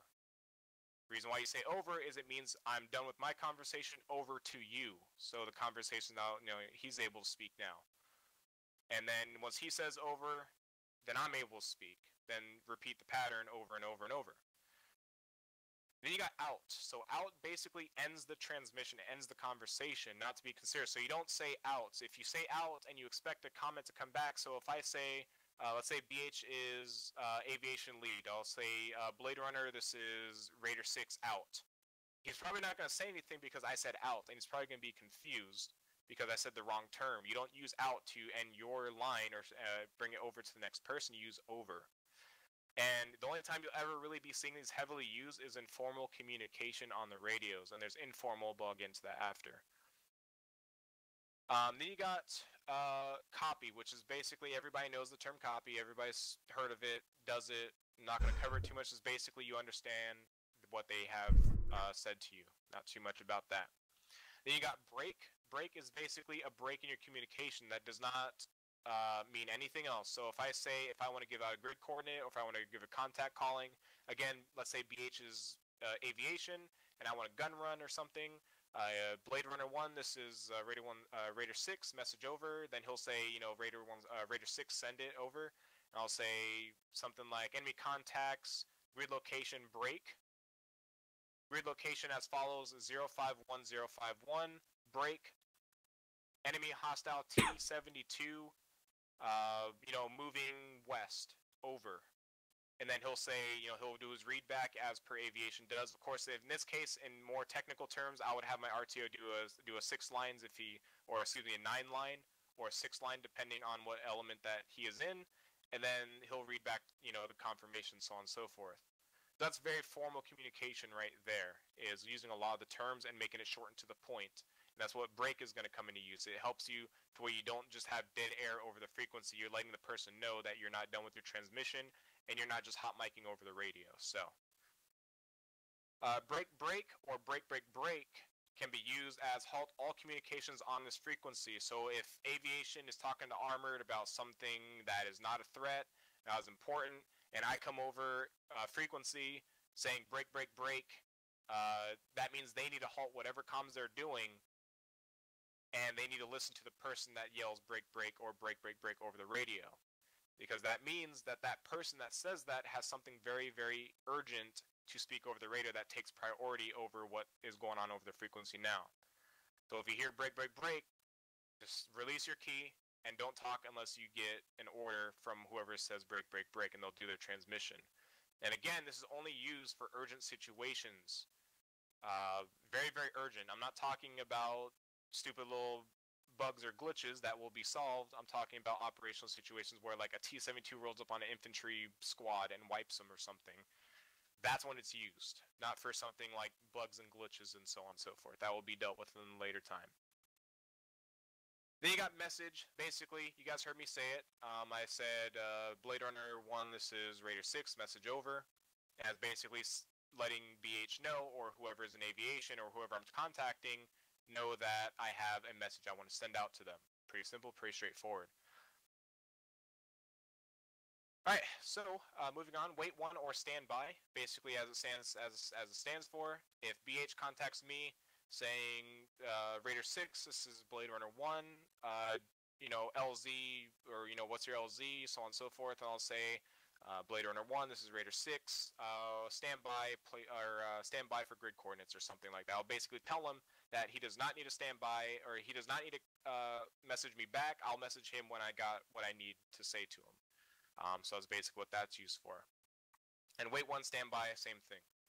Repeat, whatever you do, do not say repeat for a transmission. Repeat means to repeat fire mission. Mainly seen in artillery. Do not say repeat for somebody to say again on their last. Do not use that. We use that for artillery, mortars, and even aviation if we need them to repeat a gun run. If I come over and if aviation, let's say we just got done with a gun run, and let's say we got Archer in the air, which is an Apache, and he says, gun run complete, over, and then let's say if I didn't hear him due to maybe a gunfire or gunshots or whatever firefight or even just broken communications, I say Apaches, this is Raider 6 or Raider 1, repeat. Then he's going to come back for a gun run, and I may have moved my infantry up there, and he's going to gun run friendly infantry. Do not say repeat for that. Is say again. Say again, obviously as it sounds, for the other person to say again. So in case in that term, I'll say Blade Runner is Raider 1-6, say again on last, over. And then I'll let him know that he needs to say again his last message. I hear a lot of people say repeat. That is not the correct term. That will get friendly fire or, civilians or anything that we don't need to be redone or killed. So make sure you guys do not use repeat over the radio for those terms. Okay, so is there any questions, concerns, or comments about the radio terminologies that we have set in place? Not me. Alright. So, formal and informal communications. Basically, what you guys just heard me give examples of is basically formal communication. Formal communication should be short, to the point, but as descriptive as possible. Keep words that aren't necessary out of it. Don't have a lot of dead air over the chat. If you need a break, if you need to stop and think, just say break over the radio, and everybody on that frequency will understand that you have more to say after that. The best thing is, before you talk on a radio, figure out what you're going to say first. Analyze what you're going to say. If you see contacts bearing this direction, formal communication needs to be descriptive but short and to the point. So if I have contacts bearing my west at 200 meters, I'm going to say enemy contact west bearing west 270 at 200 meters. And then if you want, after that, you can be more descriptive. You know, AT rifleman, or excuse me, AT soldier, AA soldier, team leader, so on and so forth. If you can't get that descriptive, because sometimes it's really hard to identify a target like that, just say enemy infantry fire team size. And that's it. You don't have to say about a 4-man fire team, maybe 5, maybe 6, I don't know, bearing west at, I think, about 270, at about 200 to 250 meters, 300 meters maybe. You know, one rifleman, one team leader, you don't have to be that descriptive. It's short to the point and concise, as long as whoever I'm transmitting to understands where they're bearing from me or the whole team, what their range is, and what that target is. That's enough to say. So it should sound like something like enemy contact west bearing 270 at 200 meters, enemy fire team, over. That's exactly all they need for you. If they want more information, they can ask you for more information. That's their job and their ability to ask for more information. It's your job to call it out, to let the entire field know. If somebody wants more information, they'll contact you for more information. So that's basically formal communication. Informal communication is in-fire team communication. Basically things like, hey, we have contact south. No over, no out, no anything. Roger, contact south. What is the range of those contacts? Approximately 200 meters. You can see it's a little bit more loosely, it's a little bit longer. Some things are a little bit out there. Like, what is the range of those contacts? In formal communication, you say, what's the range over? Or what's the range? And so on and so forth. Just a few words.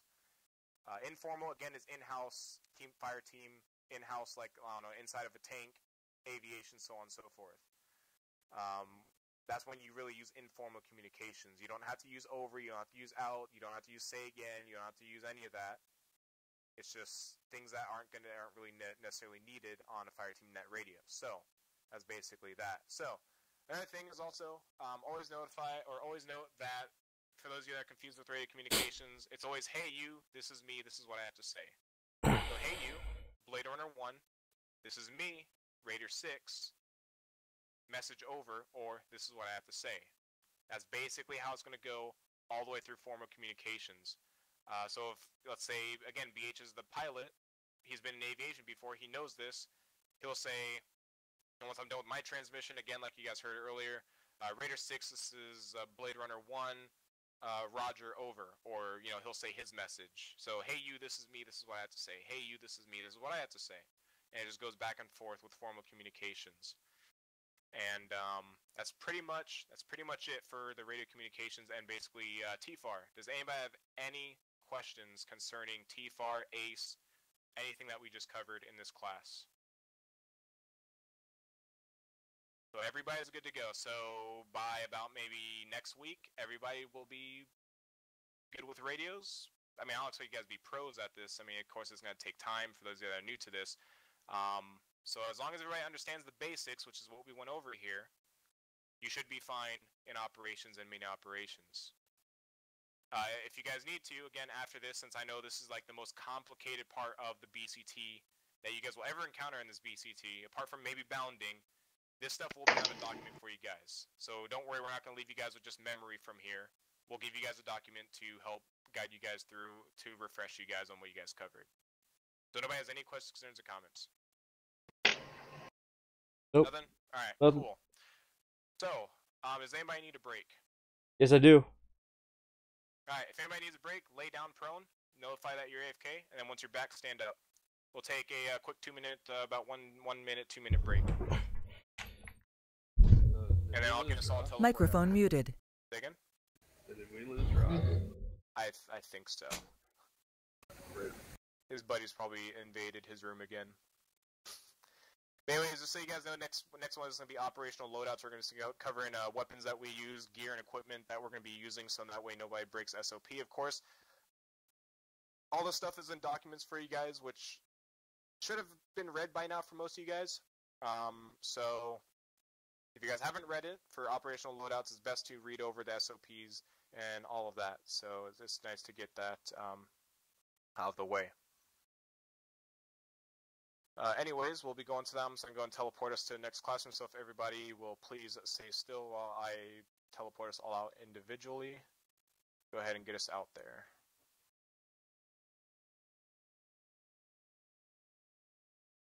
Oh, you fist in the air.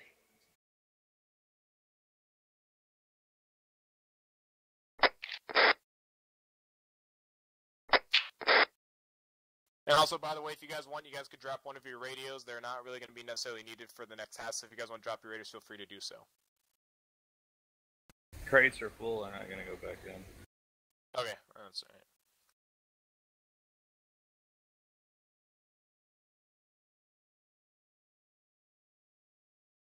Oh Jesus! I think somebody got injured. That's alright. I'll go ahead. Or did anybody get injured? Make sure everybody just checks themselves. Sure. Did we miss somebody? I'm good. We missed Bolt Sponge. They didn't teleport him. 1 second, Bull Sponge, I'll get you over here. Roger, roger. I don't know what the hell happened. It teleported me there and then back. Oh, that's weird. That's alright. Yeah.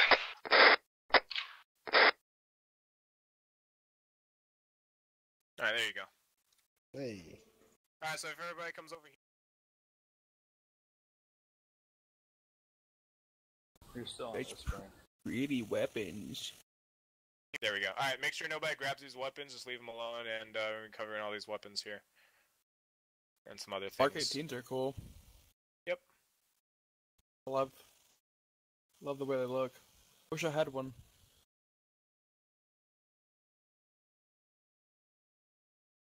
The second one from the right, I think it's my favorite. Second one from the right? Yeah. That's a M4 block too? Oh no, that's a Mark 18, sorry, I was looking... No, you don't like that one. You don't want to touch it. It's although the ones with the grenade launchers are definitely cooler looking. They're more deadly, man. More deadly they are. All these are mine. They're all mine. Although I like the what is it? The tubes are called what? There's two different types of grenade launchers. There's What's the first one and called on the left? The 203 and the one on the right is the 320.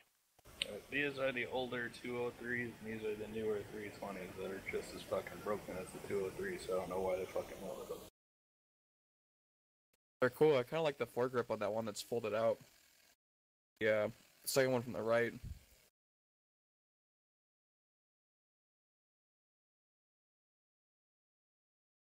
Yep, medics are going to be capable of using these, however, they're just going to be mainly equipping smoke, so, for obvious reasons, so. Yep. I'll take 2 of these, please. Thank you. That's if you go as infantry, you make it a machine gunner roll, sure. One in each arm, akimbo, dual wield. If you want to lug that thing around, then sure. You just have to apply for the machine gunner roll. Can I dual wield? Dual wield, yeah, right. Ram. Fucking run out there like Rambo.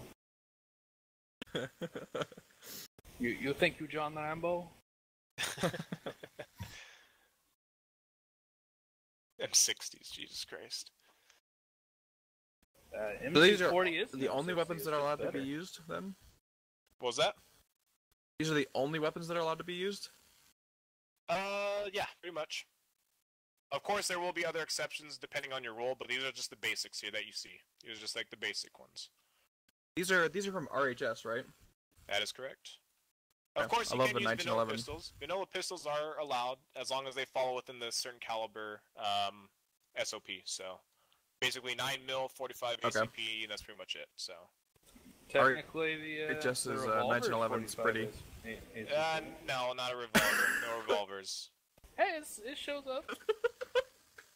I know No deagle. Jesus Christ, Mage. Black Mage. You know why? I wonder. Yeah, This isn't Rainbow Six Siege where Navy SEALs have deagles for some reason. First This, of all, a Desert Eagle is nowhere near a sniper rifle. Past 50 meters, that thing ain't hitting shit. The 1911 is really pretty. They did. I mean, you can throw the thing more accurately. Good job on the than it model. can shoot. Imagine that. Run up to a bad guy and just throw it in his face.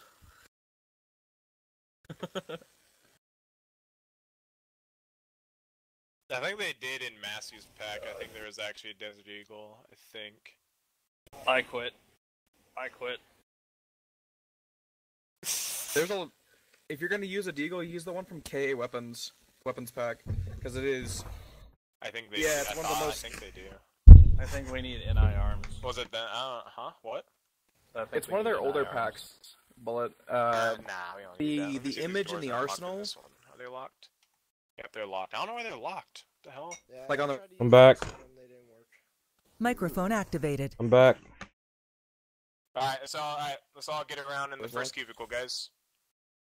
First cubicle, make sure you're not too close, let's make sure you can see. I'll try to get out here as well so you guys can actually see them. Alright guys, so we're going to be covering his operational loads. Can everybody hear me? Make sure I'm on yelling. Nope. Alright, cool, I'm on yelling. Alright, so, these are the operational weapons that we're going to be carrying. These are the weapons that you are only allowed to carry out in the field. SOPs may be changed later in the future. So, if you guys are wondering, why can't we have scars? We don't have that right now, and we don't plan on really adding a pack for that, unless there's some sort of single pack. So, starting on the far left on the M4s here, on this table here, we got the basic standard M4A1 carbine. So, this is just a standard Microphone muted. M4. M4s can run from single, semi-auto to burst, and full auto, depending on which one you have. The M4, the standard M4 is single, semi-auto, and burst. The M4A1, which is this one here, is the semi-auto and full auto. That's the one that you want to have preferred. You probably don't want to burst, especially in CQB environments, which is what we are going to be specialized in this unit. We're going to be dealing with a lot of CQB. So, moving on to the right, we got the M4 Block 2. This is the M4 Block 2 on my point there. And that is just a standard typical M4. That one also is semi-auto and full auto. Moving to the right of that, we got the Mark 18s. Mark 18s are just short-barreled M4s, mainly good for CQB environments, and also the same exact thing, semi-auto and full auto. And then moving on to the far right, we got the HK416. HK416, basically the same exact thing as an M4, just a different manufacturer, and as actually HK being, realistically, as far as the rumors I heard, a better overall weapon in terms of stability. So, these weapons are effective up to around 600 meters. Anything past 600 meters is going to be it's going to be like shooting a damn fly at fucking 100 feet, like 100 meters. It's going to be very hard, especially since we use ACE. There's going to be winds. You know, the Coriolis effect, yes, that does exist in ACE.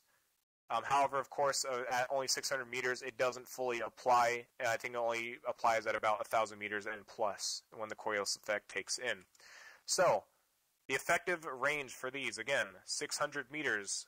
If possible, which is possible, you can engage further out to 800 meters. However, that is going to be hard and a waste of ammo. If you can't engage that far, don't even worry about it, because guarantee you the enemies are not going to be firing at you from 800 or plus meters only if they're a sniper team, and it's not like the whole entire enemy force is going to be a sniper team. So if you see enemies out there at 800 meters, don't worry about coming in contact with them, because it's not going to worry. And it's not going to worry us, so we don't need to worry about them. It's going to be a waste of ammo. So, that's going to be our standard weapons. M4s are our standard weapons, and of course, like I said, once we get into maybe some future mods or so on, if RHS adds it in, like Scars, Scar Ls will be allowed, but for now, we don't have the ability to run those right now. Moving on to the far right, you guys can see a little bit more of a modification. You guys can see their undermounted attachments there. You can see on the far left are the 203s, and the far right are the M320s. These are very, very, very wonderful weapons and attachments to the addition to these M4s, which are already good weapons. The 203 is a 40 mic round, a high explosive, dual purpose. As a standard round, they also come in smoke, different colors of smoke, and smoke for concealment. We'll cover that later. The 203 is a very effective weapon for fire team size and even squad size when dealing with a large bunch of enemies.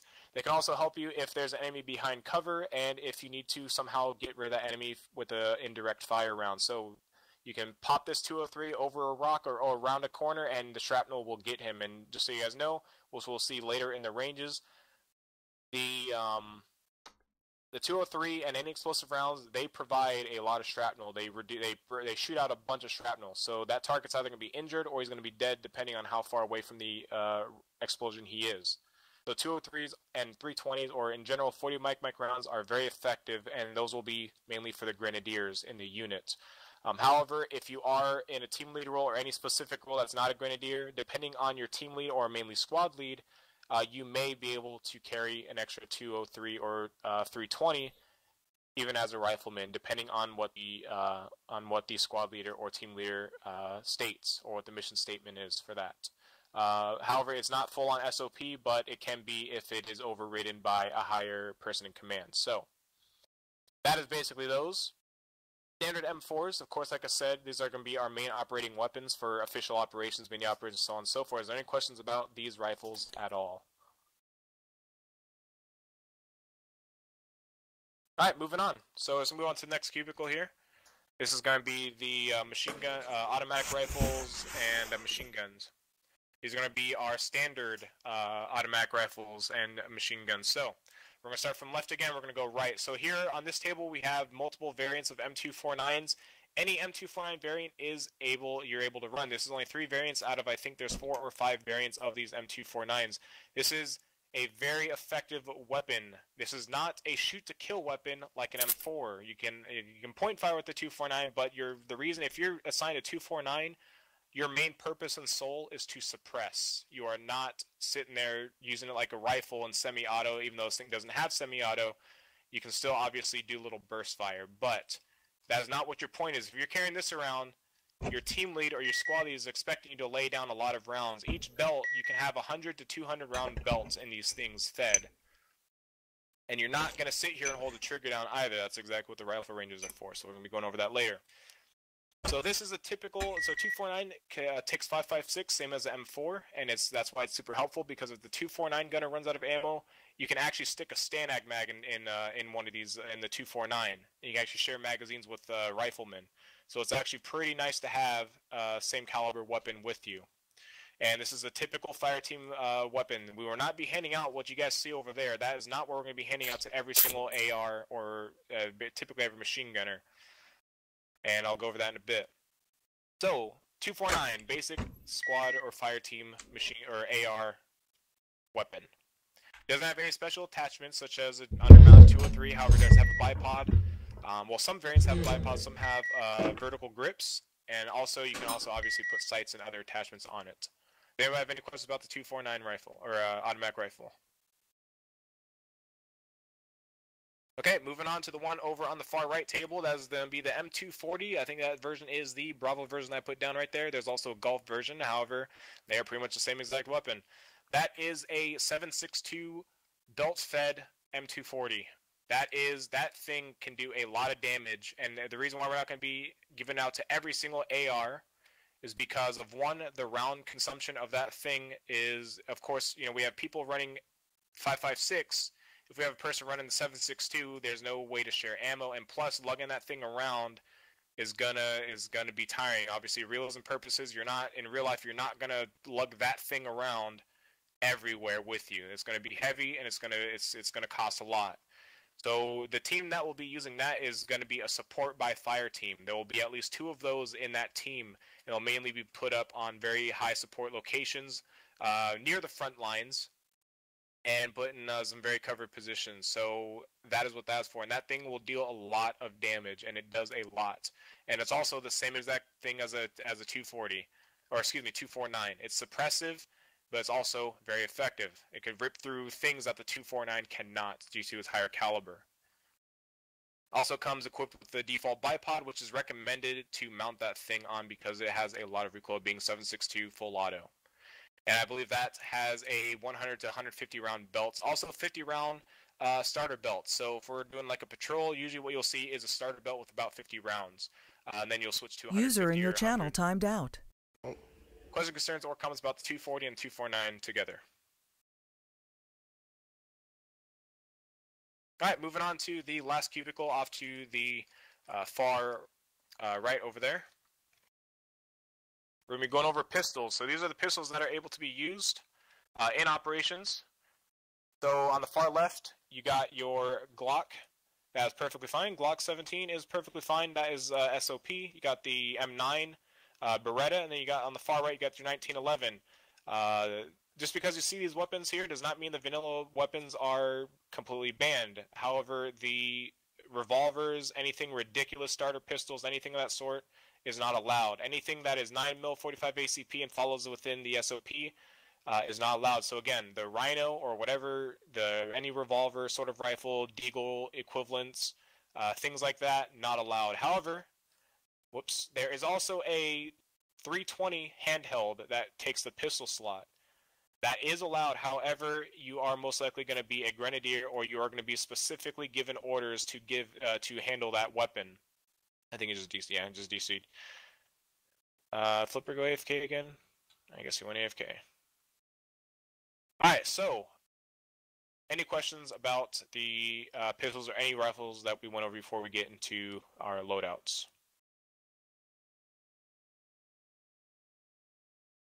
Okay, go ahead and follow me, and we'll go into the next room over.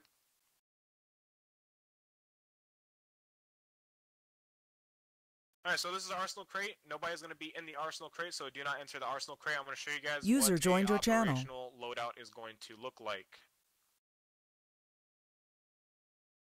Go ahead and find my rifleman loadouts. Alright, so this is an operational loadout. This is what it will be looking like, or roughly will be looking like. Of course, face wear is optional. You don't have to have face wear. iPro is always a thing. NVG is always on hand. You can throw them in your backpack. You can have them mounted. Helmet, you can wear OpsCore helmets. You can wear the Mitch helmets. You can wear the ACH helmets, as long as it's used by the U.S. Forces. And of course, there is a loadout document for you guys to use. If you guys haven't seen that, we'll be linking it after. We'll be linking all the documents again for you guys in the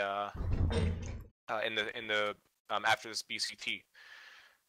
Things like miscolored face masks. I'll show you guys an exact example of that. So anything very colorful that doesn't match the camos or anything of that sort is not going to be allowed. So things like this, not allowed.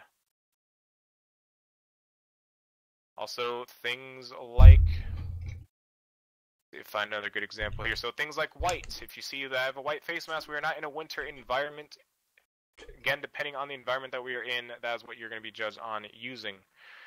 Things like this here are going to be allowed. These are the stealth balaclavas. Anything balaclava, it is black, so it's perfectly fine.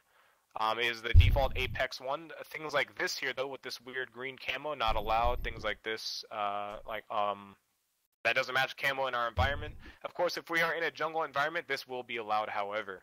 But in typical operations, such as if we're on Altus, like we're in an operation right now, it's not going to be allowed.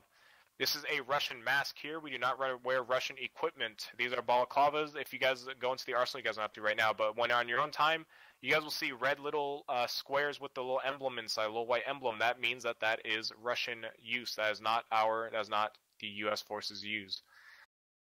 Things with graphics. This is going to be questioned. So I'm not going to say no to the graphic designs here, but we'll see. Again, I'll have that posted on the forums. Safety goggles. This looks ridiculous. Not to be worn. And anything else along the lines of that. These little shades here are perfectly fine. Little shades, things like that are perfectly fine. Spectacles, glasses, things like that are allowed.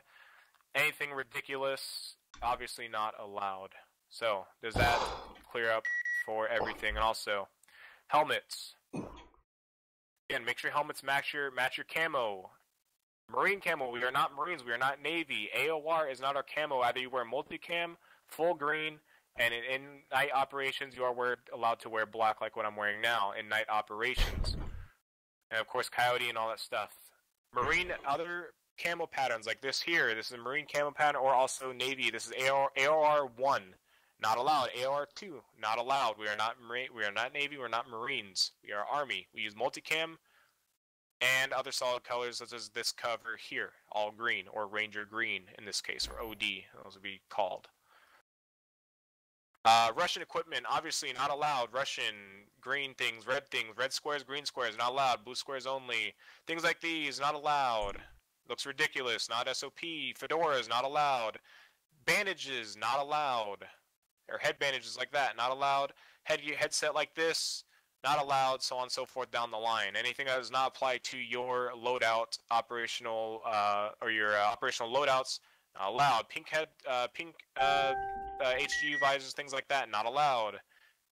Anything ridiculous, not allowed. So does that make sense to everybody?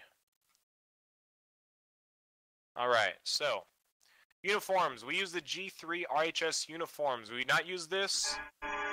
We do not use this. We do not use this. We use this. It's going to be our main operational loadout.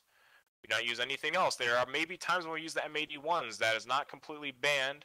It's just these multicam coveralls are going to, or G3 uniforms are going to be our main operating uniform. So things like this, obviously not allowed. Look at my shoulder. That's an Iraqi patch shoulder. We're not going to be using that. This one's a little bit empty. This one's empty, but still, again, not going to use it. Not going to be using all black. Either we use M81s or multicam depending on the situation, the environment, and so on and so forth. Does that make sense to everybody? Alright, vest. Same thing with vest. Alright, same exact role with vests. SPCs are allowed. SPCs, the Marine ones, I will allow those for now until we get better vests. SPC ones have a little bit more variations. Actually, no, never mind. Disregard that. Sorry. SPC multicam, sorry.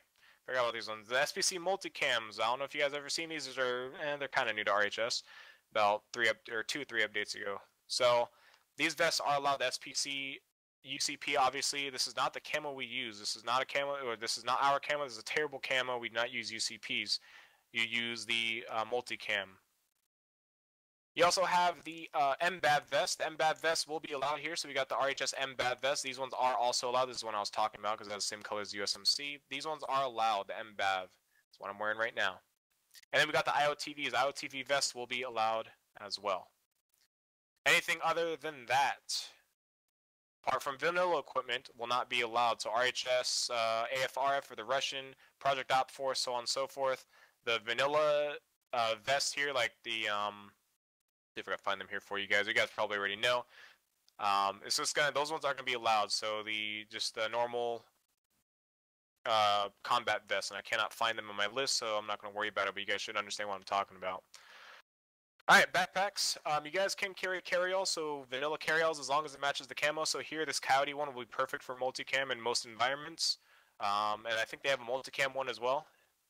This one as well. Not you guys are allowed to wear this one. Anything like the khaki one is also allowed in foresty environments or jungle or anything that matches this.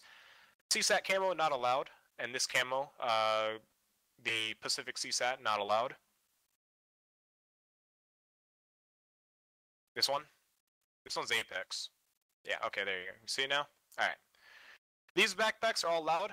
The Eagle A3, Coyote, OCP, OEF, so on and so forth, are allowed. Of course, the UCP, we don't use UCP in this unit, so you can disregard that.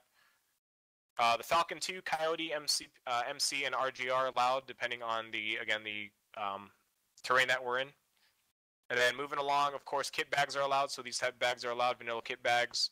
This one will be perfectly fine with multicam. This one is also fine depending on the environment, so on and so forth. So, again, these are not our camo, so do not run these.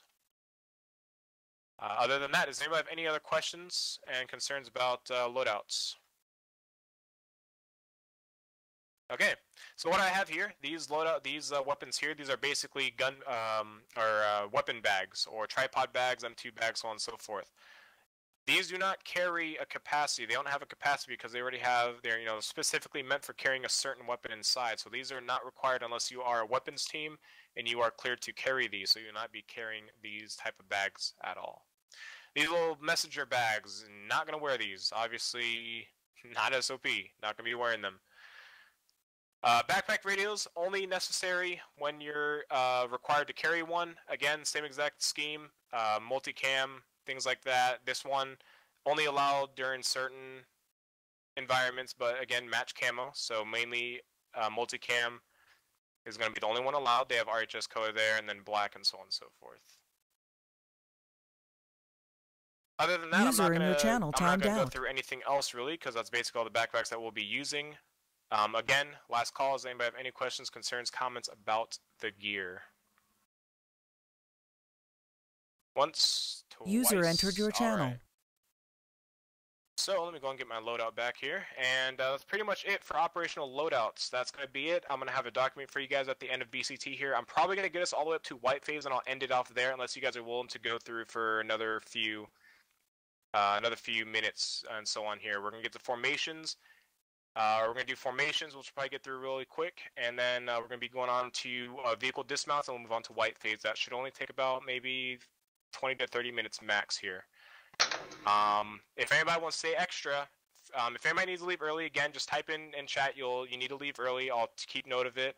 Again, I don't want to keep you guys here for too long on a Sunday. Work, school, family, so on and so forth. I understand that. So if you guys want to leave early, need to leave early, just please message me or type in chat here, or just PTS when I'm done, and I'll mark you down for next weekend, next Friday. Or this upcoming Friday, we'll get you guys all finished up. But for now, I want to bring you guys up to white phase, and we'll continue blue phase next weekend. Is that okay with everybody? All right. So I'm going to go ahead and teleport us on over to formations, and again, I'm going to teleport us in a building. So if you get hurt, just let me know, please, so that way I can fix your legs if you guys have possible broken legs or anything broken. All right. Microphone activated. Did everybody connect? Or that's not connect. I meant teleport. I teleported us into the wrong room, but that's all right. Can't stay connected for some reason. I think he's talking about TeamSpeak. Yeah, okay, that's... I'm talking about everything. I just keep losing connection every, like, 4 minutes or whatever, and lagging. What the heck? I just teleported. It doesn't seem like everybody teleports, so let me go and grab everybody else. Yeah, that's yeah, I think you're correct on that. No, looks like it teleported everybody, maybe? No, there's still 2 people left over there. Alright, so is Badger back in? You're back in, right? Yeah, I'm in here. Alright, cool. My dad's using Skype, so if I just disconnect and I can't come back for a few minutes, just don't mind me. Okay, don't worry. If you want, we'll get you. Don't worry, we'll get you filled in next weekend, man. I mean, I am in the reserves until I've finished working my seasonal job, so. Yeah, no problem. Do you have like a dial? Yeah, do you have like a dial-up internet? No, I have Wi-Fi. It's just. Oh, there's your I don't know problem. why I can't That stand him using Skype and me doing this. I just don't understand. Alright, you guys there? Was that everybody? I think it was everybody. Alright, so get to a place where you guys can see the screen. We're going to be going over formations. He just phased through the wall, Drifter. Who, me? Yeah, you phased out of the wall and then back into the room. Is Black Mage there? I'm here. Alright, so if you guys can't see, get to a spot where you can see. I know these guys are probably floating, but there's third person for a reason, right? Alright, so we're going to be going over formations here. This is going to be combat formation and also non-combat formations. However, we're going to be non-combat formations are mainly for ceremonies, parades, anything of that sort, just meeting up and waiting for instruction in operations. So we're going to be going over combat formations here on the screen, and we'll worry about the ceremony formations and everything later on here. So starting with a basic formation. This is a column formation. This is not very effective formation when for assaults. However, this is good for patrolling and going through things such as minefields, anything equivalent to that. It's also good if you're putting the AO to your left or right hand side and you're trying to move on a flank. So column formation, very simple, one behind the other. However, there is spacing. One thing to note about these formations is that these are not 2-scale formation diagrams. Everybody knows in ArmA that you need spacing, good spacing, so we'll cover that once we get outside. So, you got your team leader or rifleman or grenadier at the front, and I also want you guys to keep note of a pattern that happens here, and not the way that you see the team leader in the front, AR, grenadier, so on and so forth, just a pattern of what you guys see the most, so pay attention to this, and it'll make your life easier being a rifleman or anybody in this situation. So at the front, the team leader can assign himself, the rifleman, or the grenadier at the front. This is like, I'd say this is basic, super basic formation. Everybody should understand is one behind the other. And it's not very good with front and rear cover. This is not a very good front and rear cover position. It's good for left and right for the flanks. So again, going through a minefield, setting up on a flank, and you have the AO off to your hard left or hard right of your formation of your team, and so on and so forth, and patrols. So that is the column formation. It's the next one here. So this is the staggered column formation. Now you guys can see that they are now staggered from each other, or if you connect the dots from lowest to highest, you can know that's a zigzag. So this is a very effective formation when going along roads and alleyways in CQB environments. Of course, CQB will be a whole different course that's in AICT, so I'm not going to get too into that. Staggered column can be very, very useful for, again, moving down roads that are for patrol. So again, this is another kind of patrolling formation. However, you have more cover to the front and more cover to the rear, and there's actually more spacing between each member. So the staggered column can also be used in fields as well. It doesn't have to be used just on roads or in alleyways or anything of that sort. It can also be used in fields, such as minefields, where you can have an EOD member on each left and right side of each line formation. But in that case, we could begin to a squad level staggered column, which would be easier. So you can see it's zigzag.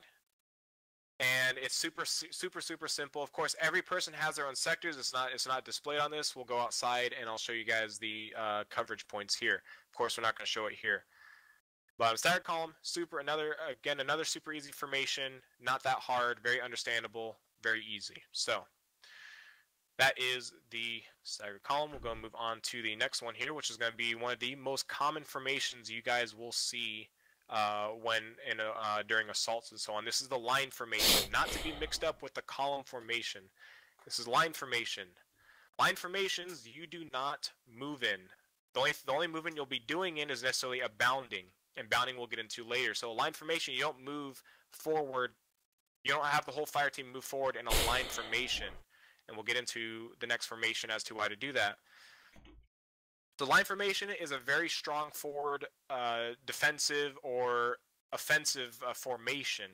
This formation is usually used for laying down a base of fire. You can see everybody's on the line and they're all facing the same direction.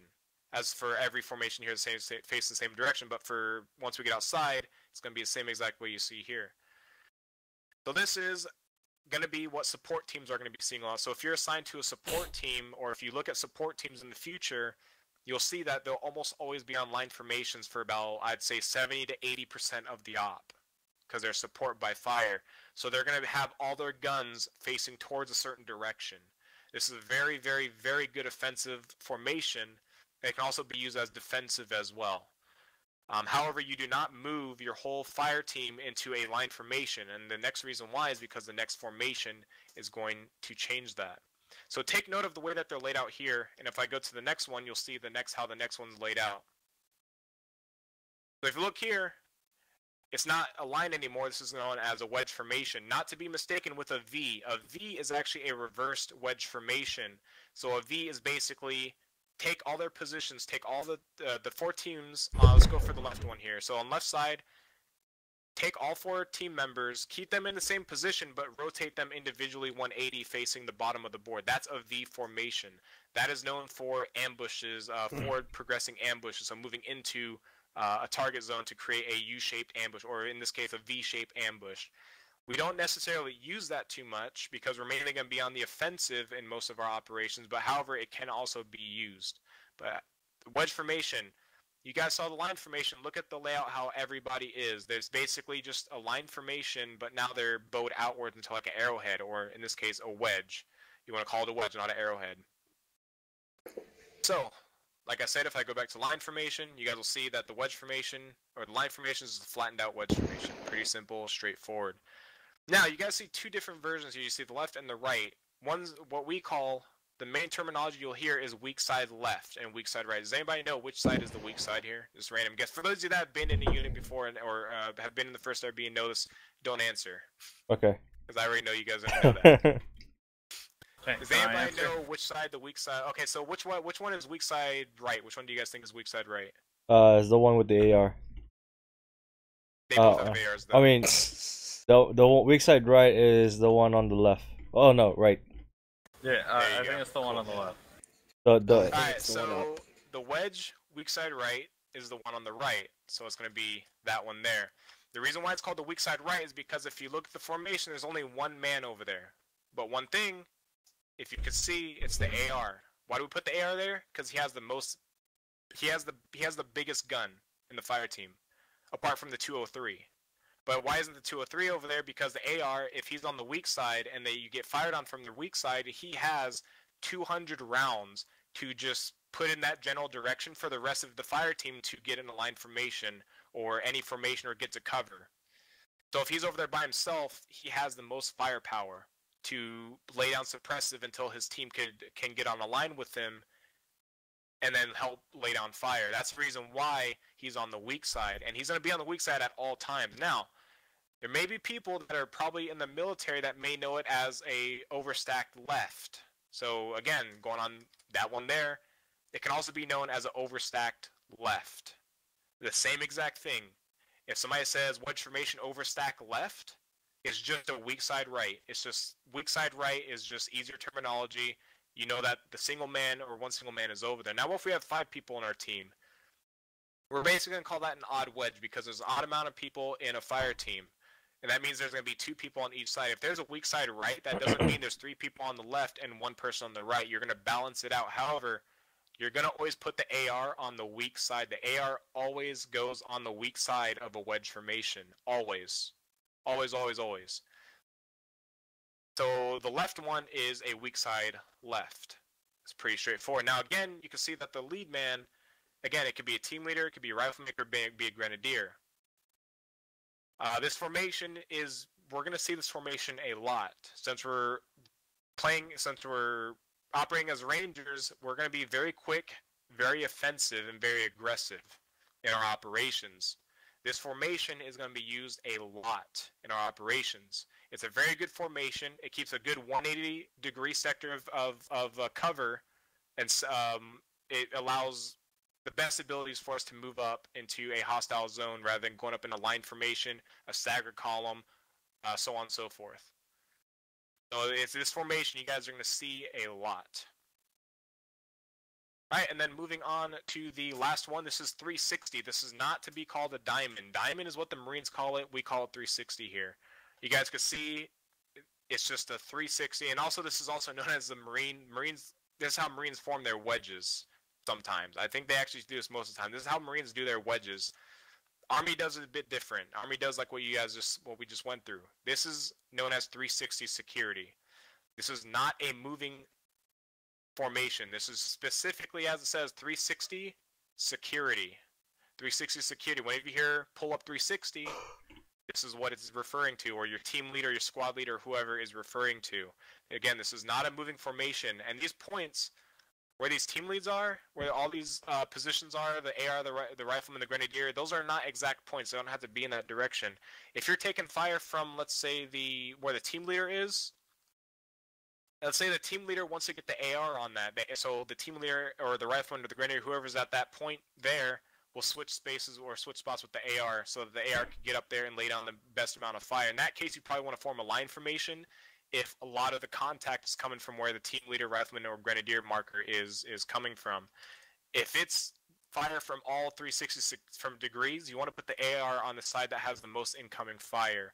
And the 360, this can go not only in fields, it can also be in buildings, compounds, anything of that sort. It could be whatever situation you're in. It doesn't have to be a perfect diamond formation or circle like this. It could be in any formation. For example, this AR could be like up here, for example, watching the direct left side of the board, or the grenadier, for example, down here watching the right-hand side, so on and so forth. It doesn't have to be a perfect diamond shape. It could be, however, it depends on cover. You're not going to choose an open field and grass as cover or concealment over a rock that's solid and can cover your entire body just like 5 meters to your right. So always remember that these formations don't have to look as pretty as you guys see this. These formations are just here for basic knowledge of what the shape generally has to look like in sectors. So, does anybody have any questions, concerns, or comments about the formations here?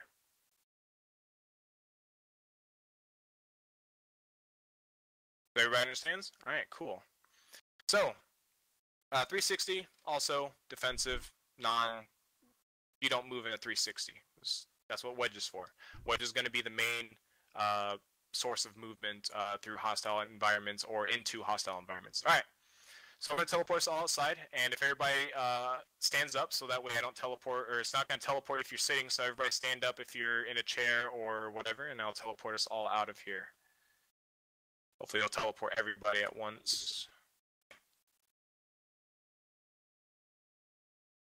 Alright, I think I got everybody this time, right? Doesn't seem like it. I think we're missing some people. Is there anybody still inside? Don't see Black Mage with us. Okay, Black Mage and Kraken are the only ones that are not being teleported for some reason, so... Holy shit, O'Brien's back. Not teleport on. He's shaking his head, he's not back. Alright, let me go ahead and teleport Kraken and Mage real quick. I have to use Zeus to do it for some reason. Ready to see this, BH?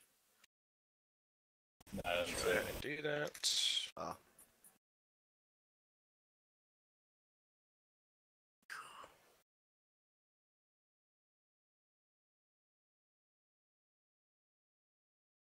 Alright. So, is everybody here? Alright, I think so. Kraken looks to be AFK. Yeah, we're all here. Alright, I'll wait for Kraken to get back. Alright, so let's go ahead and set up over here real quick. And we'll go over these ones here. So these are non-combat formations. This is what we're going to be doing during like briefings, so on and so forth.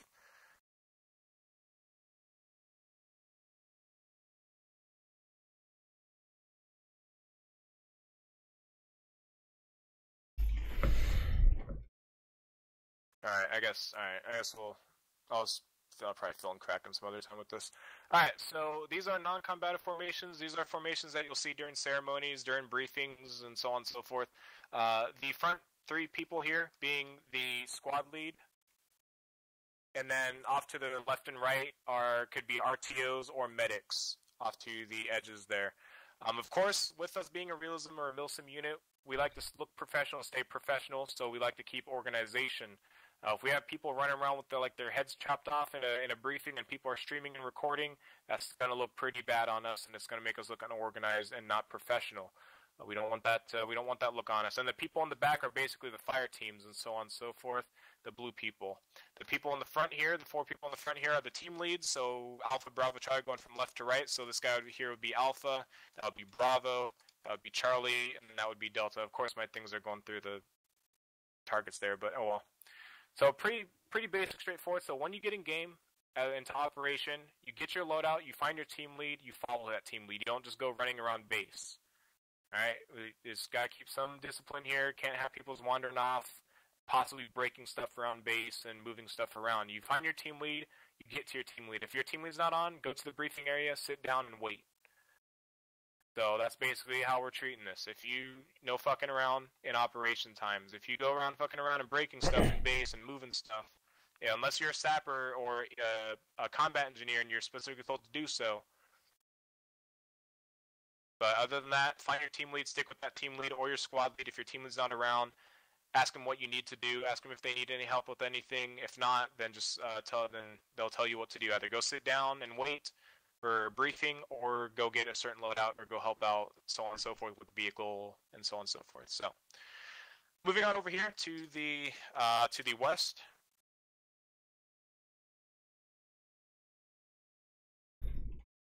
This is basically a line formation, or what you hear is nut to butt. Basically, you'll hear people say line up, nut to butt, column, nut to butt, or whatever. This is basically the same exact thing, but this is mainly meant for like boarding helicopters, vehicles, and stuff that are not in our SO or in our as infantry in our arsenal. So if we have our own vehicles, like our own MRAPs, you guys don't have to line up like this. Just get in the vehicle. It's our vehicle. We know what we're doing. If it's aviation, you wait outside like this because aviation will clear you onto a bird. If you don't have clearance, your squad lead or team lead will say line up. This is how you line up. Again, the black targets being the leadership, first one being squad lead, second one being alpha teams, third being Bravo, fourth being Charlie, and so on and so forth down the line.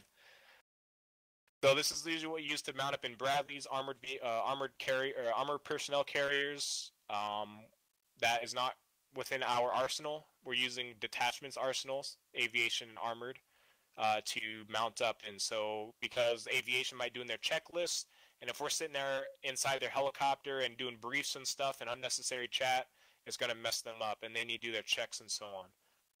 And of course, ArmA being ArmA, sometimes when you get inside helicopters, they blow up instantly. So I think that's actually fixed now, but I think it's still bound to happen since ArmA will be ArmA. Other than that, pretty simple. Again, nut to butt, column formation. If you hear nut to butt, this is basically these formations will only be formed in bases, by the way. So you don't have to form these out in the field unless you're actually told to do so. Questions, concerns, comments? Alright, follow me. We're going to move on to the next. Alright, so this is the first formation that we just went over in the room. This is a column formation. This is what it's going to look like in real time in our perspective. This is the minimum spacing between each unit. Nobody should be any closer than what you guys see out here. Reason why is because explosions. If we hit an IED and everybody's nut to butt like in that formation over there, you're gonna get the whole fire team killed. Spacing is important. You gotta make sure that this is the minimum spacing. The the preferred spacing is 10 to 15 meters apart from each other, maybe even 20 on certain situations. As long as you guys, also another way to judge if you guys use ShackTac HUD or ST HUD, that's a very, very, very, very helpful mod, and I recommend everybody to get it if you don't know formations very well. So, in ShackTac HUD, the innermost ring of your ShackTac HUD, the darkest ring in the middle is the minimum spacing preferred to be on. No closer. If situation is bad, like mortars, artillery, heavy IED traffic, the second ring may be fine. Also, another way to tell if you don't use ShackTac HUD, use voice, for example. If you're on normal, or if you're on yelling, make sure you're in voice proximity of your team leader. If you're not in voice proximity of your team leader, then you're a little bit too far. Unless you're in like a 6-man fire team, which will not happen in this unit. 5-man team being the most. And if you're in the far rear, that's all right. If you're in the far rear and you could barely hear a team lead, I mean, it's not all right, but just make sure that the rest of your team is passing down information to you. Make sure that you let them know that you cannot hear squad or team lead. Make sure that they pass it down, or at least over the radio. But other than that, minimum spacing, maximum spacing, I would say about 20-25 meters in bad occasions, and that's like artillery and so on. And that's really bad situation. I'm talking 155 or even 230 or rocket arty. That's only case when 25 or 20 meters should be in use.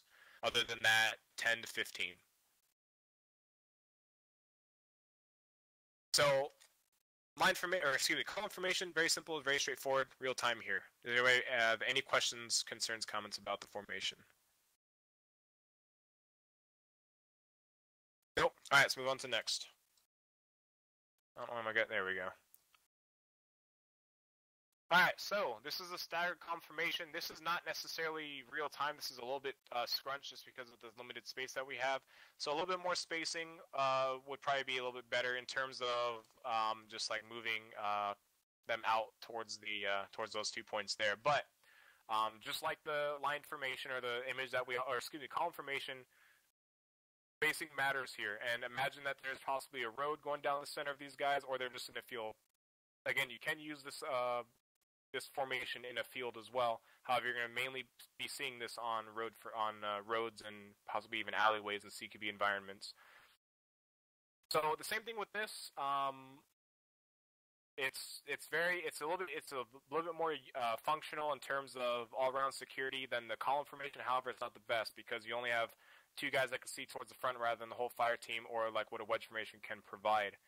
Fire sectors, that's what I forgot to go over. So this one up here is the fire team leader. So we're gonna say this one's the team leader on this point here towards the far east. This guy right here is the AR. This guy right here is the grenadier, and the guy in the far back is the grenadier, is the rifleman. That's how we're gonna sort this out in every single formation. So the team leader here is always worrying about the front. He's always, or whoever the point man is, we'll call him point man. The point man is always going to be worrying about everything to the front of the formation, so about 180 degree of coverage. The second man here is going to be worrying about everything to the right-hand side of the formation. This guy right here, the third guy in the formation, is going to be worrying about everything on the left-hand side, which is going to be the north side here. And the last man is going to be worrying about everything to the rear. Same thing goes for the column formation back there. Front man watches front. Second man watches left or right, and then whichever way the third man is going to be orienting his position off where the second man is looking. So if the second man in front of you is looking left, you should be looking right if you're the third man. And the rear man should always be worrying about the rear. Any questions about the staggered column? Okay, let's move on to next. Alright, so this right here is the line formation. This is not a moving formation unless you are bounding out of this formation. We'll get into that later. So, again, it doesn't matter where anybody is, but their fire sectors are going to be all towards the same general direction. It is, however, preferred that the 2 edge people, the people on the edges of the formation, watches towards the left and right, immediate left and right flanks of the formation. Because once you get in a flank formation on this, all machine gunner has to do is lay a good, like, 10-round burst all the way up through this line formation, and you guys are all either injured or dead. So these 2 guys on the corner here have to make sure that they're checking the left and right flanks every now and then, or else things are going to go bad really quick. So the 2 middle guys are always concentrating on the front. Outside guys also concentrate on the front, but also looking every now and then to the left and right flanks, making sure that the flanks are covered. And of course, spacing. This is about minimum spacing, as I will accept if I see anybody closer than this in field, or if a team leader sees anybody or anything of that sort, they will correct it, and we will correct it.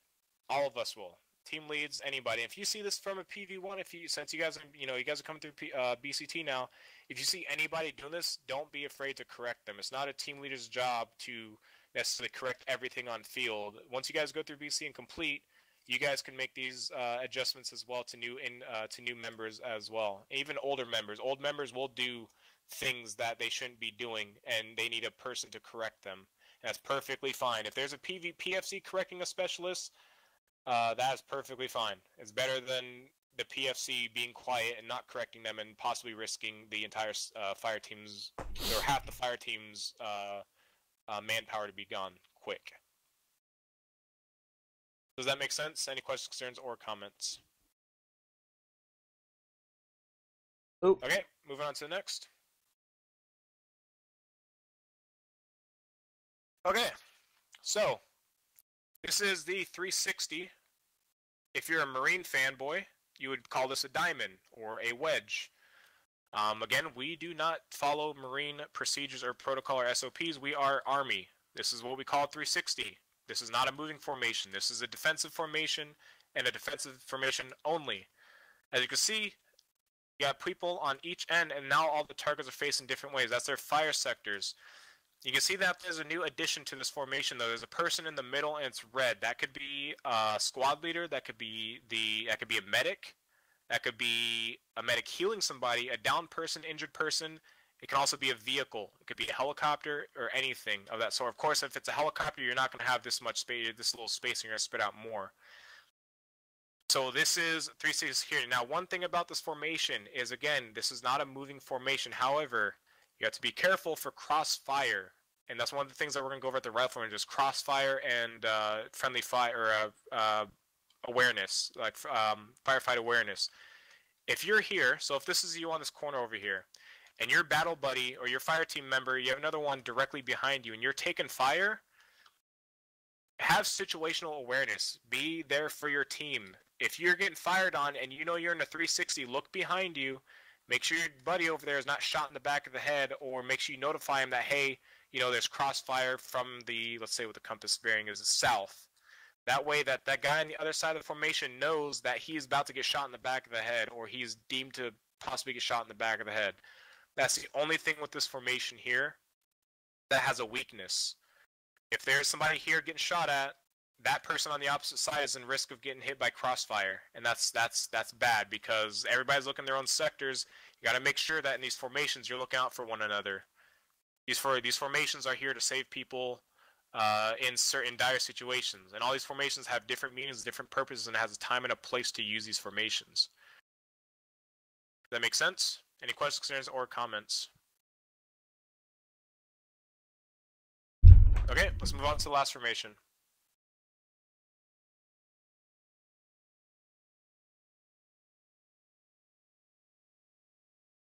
Alright, so last formation coming up is the wedge formation.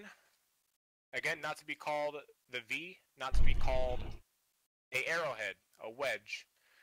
So, you can see we got the wedge formation, but you can see we have another addition. We have two guys here. This now makes it an odd wedge, because there's an odd amount of people. But you can see now there's two people on that side, two people on this side. This is exactly what I was saying. If there's an odd amount and the team leader calls the weak side right, which way does AR go? The right side. AR is always on the weak side call. Or if, like, again, if you're real military experience, you call it over. You can also hear overstacked. I hear some people call it an overstack wedge, left or right. Not very common in the ArmA community in terms of what I heard. But if it's overstacked, you basically, the AR goes on the opposite side of where the overstack is being called. So if I'm a team leader and I call wedge overstack left, the AR is going to be on my right. So in basic terminologies, if you're one of those people that use that term, it's just best to call it a weak side right, because everybody understands that, and it's nice and short to the point. AR on the right. So, this formation is also not necessarily to scale. I would like to see a little bit more spacing than this, but again, due to the limited space we have here, just a little bit more spacing. So the second guy should probably be around about here for spacing. So that's roughly about, I don't know, 10 meters-ish. Just a rough guess, rough estimation. So, that's gonna be the preferred spacing. However, this formation, if you're in a really dense environment, for example, like Tanoa, spacing like this is allowed. I'm not gonna get mad if I see people in tighter formations than usual, like this formation here, because you're in a dense jungle. It's completely necessary to do something like that, so you don't lose each other and it causes less friendly fire incidents instead of being in a full-on spread out wedge. Especially in a hostile environment when you have hostiles, danger close in jungle environments. So, typical spacing, again, 10 meters, 10 to 15 meters. And if you're using Shack Tack HUD, which I highly recommend, the innermost Shack Tack HUD ring, or the darkest ring, is the minimum spacing for that, or the preferred spacing, I should say. Wedge formation can also have an extra person in the middle. That could be the platoon leader, squad leader, RTO, medic. Anybody of importance, HVT, whatever, or HVA, I should say. HVT, not a good term. And you guys see these targets are kind of backwards. That's the way that they're facing. So this formation's facing that way again.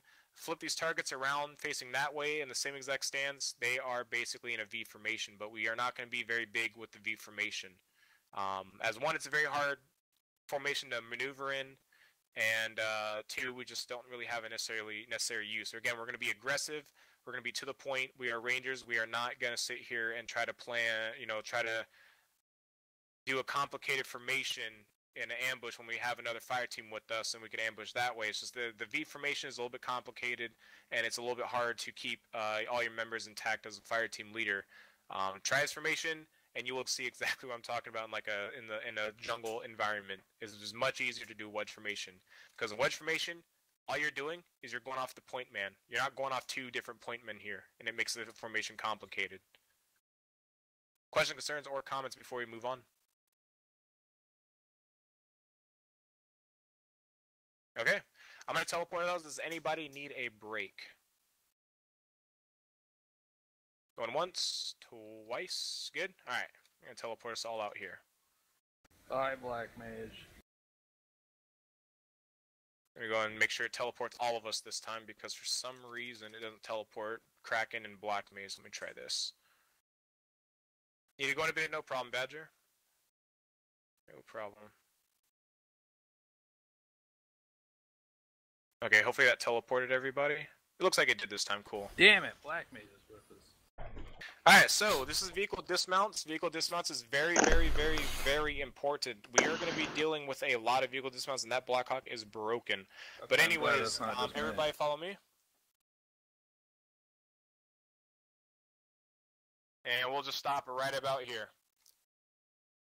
Alright, so if everybody takes a good look around them, you guys will notice that there are 8 people on the outside and 2 people on the inner side here. This is a dismount from a, what I like to call an ass-loading vehicle. The Chinook. This is not the front, this is the rear. You do not dismount out the front of the Chinook. It's an ass-loading vehicle, or a rear loading and dismounting vehicle. So you come out the rear. And our aviation guys are going to be trained to dismount the infantry running out towards the AO. Not the cockpit facing towards the AO, but us facing towards the AO. The reason being is because when we come out, we'll have the AO in front of us, and that's where all of our fire. If you look, this isn't a full 360. This is a 180 security. This is not full on 360. So the cockpit's going to be facing away from the threat.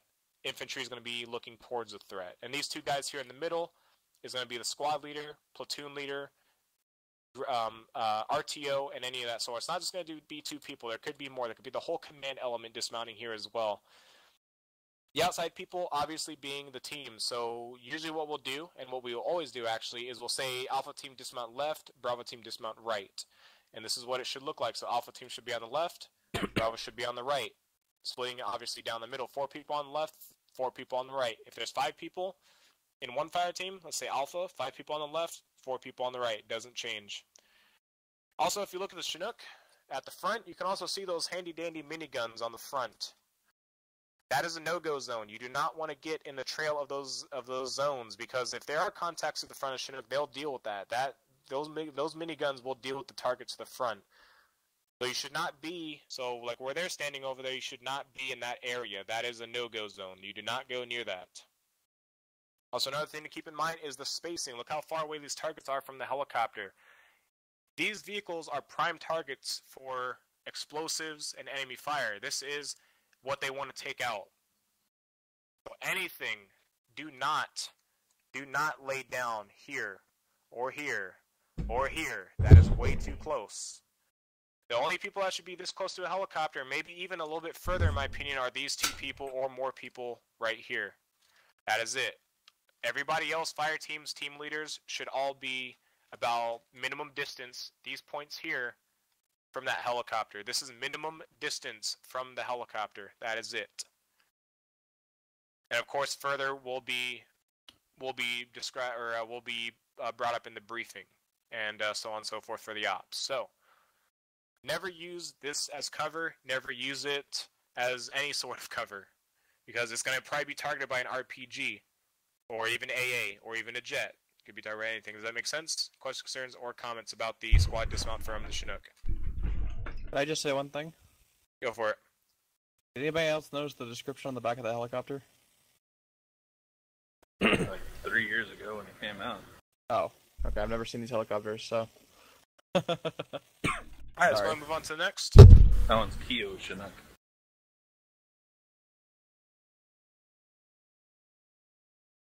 Alright, so this one coming up is a fire team dismount from a Chinook, also plus with some extra assets here as we can see. So this is fire team dismount, general same exact thing, same distance, everything, just a 4-man team dismounting, again with some possible additional assets here in the middle. However, sometimes the squad leader may not be here. If a squad is getting, or excuse me, fire team is probably being transported somewhere else, it could be possible that the squad leader or even a medic may not be here with them, either because they're being reinserted, or they are either they've been wiped and they're reinserting into the field. This doesn't have to be just a fire team though. It could be, let's say if 4 people died from 4 different teams, let's say Alpha Bravo Delta, or Alpha Bravo Charlie Delta, excuse me. This doesn't have to necessarily be a fire team dismounting here. This could be anybody dismounting. This could be riflemen, could be grenadiers, team leads. It could be just a reinsert. Let's say somebody joined in the operation late. This is basically what it's going to be. So fire team dismount, pretty simple, pretty straightforward. Same exact rules applies to the squad dismount. Get away from the helicopter. It's a big target for the enemy. Don't go towards the front, in front of the miniguns, because those will be armed by aviation personnel, and you don't want to get your head chopped off by the minigun. Questions, concerns, or comments about the fire team dismount? Okay, moving on.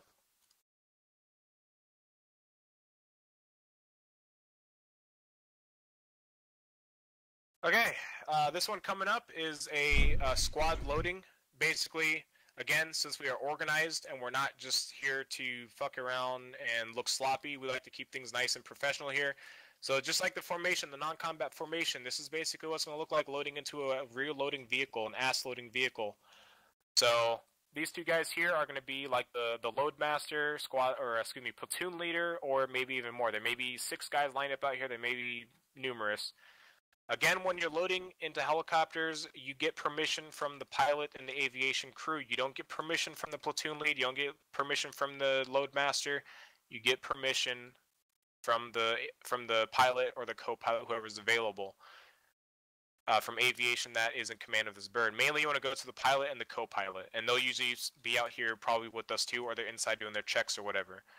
Same thing with dismounting. The only time you dismount is not when the wheels touch the ground. You dismount when the pilot or the co-pilot or whoever aviation or the pilot assigned to loadmaster or the crew chief, sorry, not loadmaster, crew chief, they'll be the ones saying when to dismount.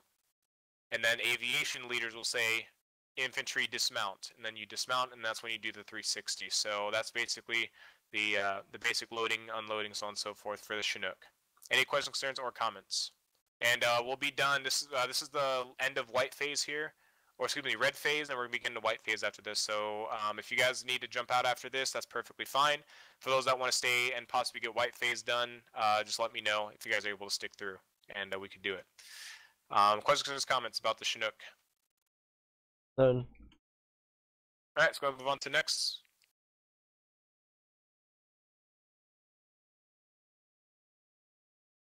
Okay, so this is the Black Hawk loading, so it doesn't have to necessarily be on this side specifically, it could be on the right side as well.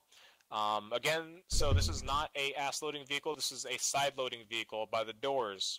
So you load in from the side, same exact concept, platoon lead, load master, so on and so forth sitting there, and you don't load up until the crew chief or the co-pilot or pilot gives you the order to do so, whatever aviation SOP is, which it is roughly around that. So, same exact thing, not going to worry about that. Again, you can load them from this side or the other side, doesn't matter, it doesn't have to be this exact. Dangerous parts of this helicopter, that tail rotor. Do not go near that tail rotor at all. Do not go that. That will actually chop your head off, and you can actually die if you get near the tail rotor. Not sure you guys have ever experienced that, but it does exist. Do not go near that tail rotor. That is the danger zone. Alright, let's go and move on to the dismount.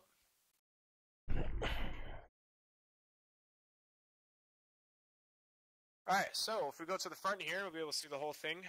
So this is the fire team dismount. Pretty straightforward. You can see now it's 360 security.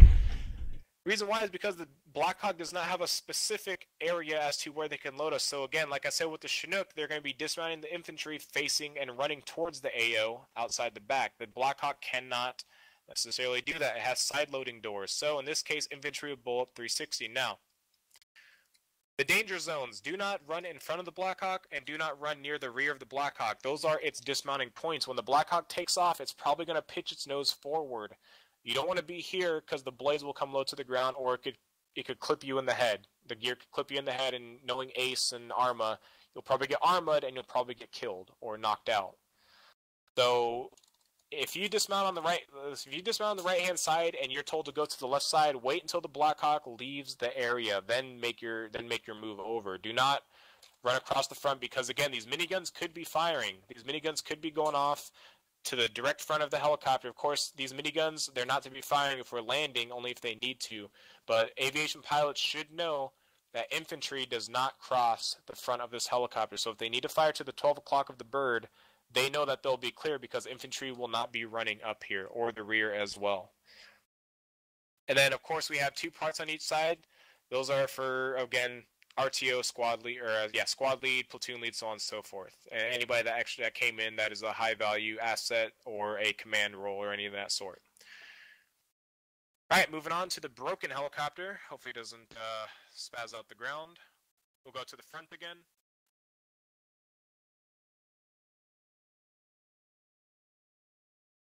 All right, so as you can see, this is a squad dismount now, and you can see that there's this huge gap here in the front. Now this is what I was talking about. If the gunners need to gun forward, they have this huge window between these 2 front guys here to fire all they want. This is why you don't cross. This is the red zone. You don't cross this zone here. This is the departure route. This is the gunning route, or the firing lane for the machine guns.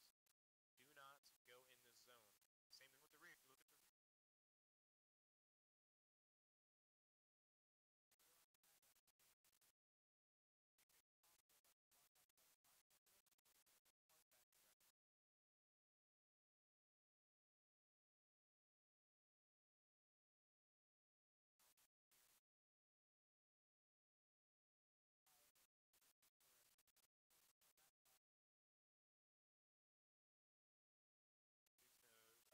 Balance the sides. So just keep note of that. Does that make sense? Alright, so move on to the next. But PH has a question. Oh, go ahead. Do we know if the Blackhawks are still, like, all the people in the back, that's riding in the back, they all just get out on one side? I think it kind of puts them off on both sides now. I noticed it kind of throws them off on both sides just randomly. So it's just kind of random, sadly. But in most cases, we could figure that out with aviation. So yeah, we'll do something. We'll figure something out. Will do. All right, let's go now. Don't touch the helicopter so it doesn't spaz out and kill you guys. Stay away from it.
Alright, so this is the fire team dismount here.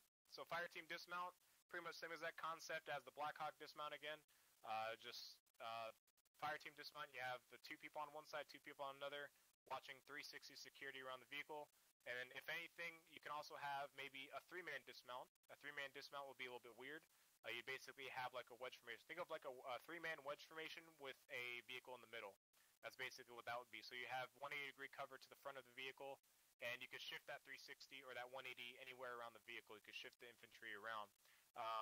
The extra person either being in the gunner seat or the driver's seat. And if you really want to get get a little bit more aggressive, you can have 2 people in the vehicle or 2 people outside. However, that's not necessarily preferred because the 2 people outside are very vulnerable, and there's only 2 of them. So it's a little bit different. It's a little bit vulnerable, but it is you can do it. There's nothing bad against it. I'm not completely against it. In some situations, as always, there's a time and a place to do these things, and it's up to the team lead to figure these things out. And it's not necessarily going to be their fault necessarily. I mean, you may do a great call, but sometimes those calls will go bad really quick depending on how aggressive the AI are and how smart they are. So this, in case if it's a fire team dismount, this would be called a hard dismount. A soft dismount again would be 1 person in the driver's seat or a person in the driver and the gunner seat, and then the rest of the team dismounted. That's good for if you want to keep moving the vehicle and also have 2 people on the ground for like patrols or anything of that sort. Super helpful in that case. Any questions, concerns, or comments about the fire team MRAP dismount?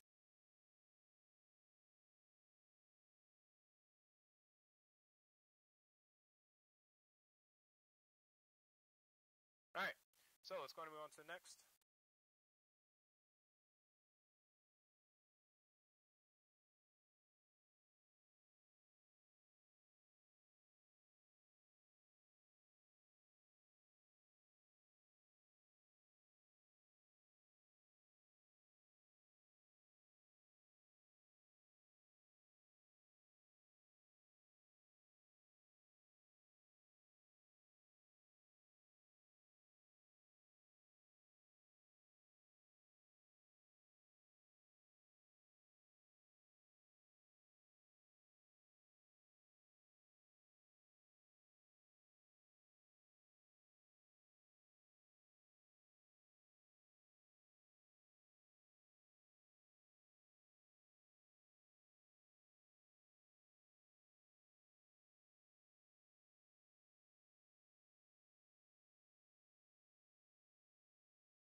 User in your channel timed out.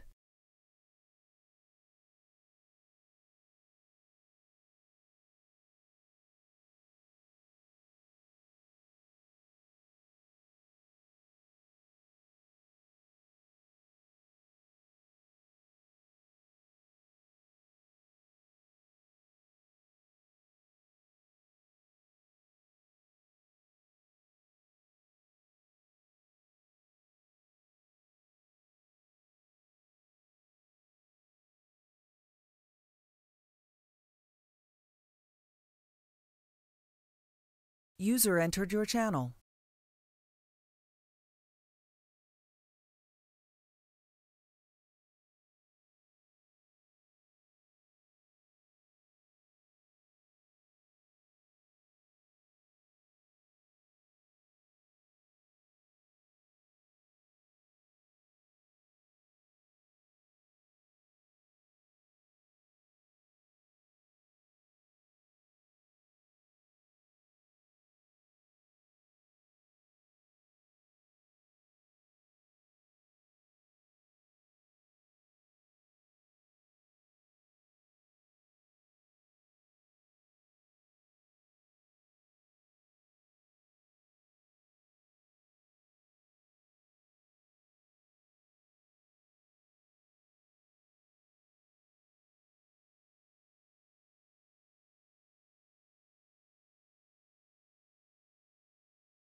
No, I heard just about everything. There was only a few bits in the. There was only. Okay. There's only a few bits in the. I think it was. Sound muted. Something like that. Going through uniforms is what I missed most. Because probably Sunday or Saturday or Sunday night would be better for me. I have no idea because my work schedule is undetermined. Because with UPS, I'm just on call, so whenever they need me, I'm work, and it's really hard to say, oh, I'll be available Saturday night because I may totally not be available Saturday night. I'll let you know as I get closer. I'll send you a message or something on Steam or in here. So.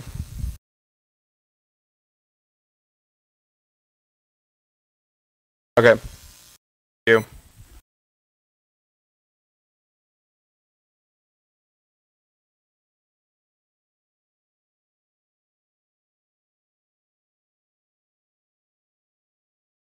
I'll see you guys. If you guys are on later on the Tanoa server, I'll probably be on.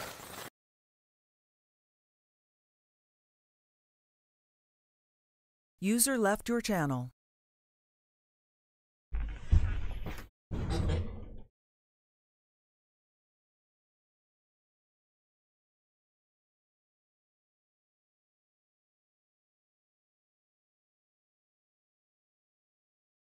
Flipper. Okay, I just teleport the whole group. Alright, so we're about to go to white phase. Flipper, are you going to be here for that?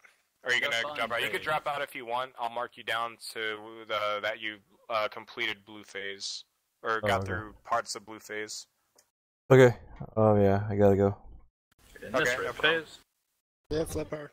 Or excuse me, red phase, I meant, sorry. Red phase. Damn you. It's like, when did it become blue, white, and red? Damn it. Alright, so I'll be right back. I'm using the bathroom. Once I come back, we'll go and start whenever you guys are ready.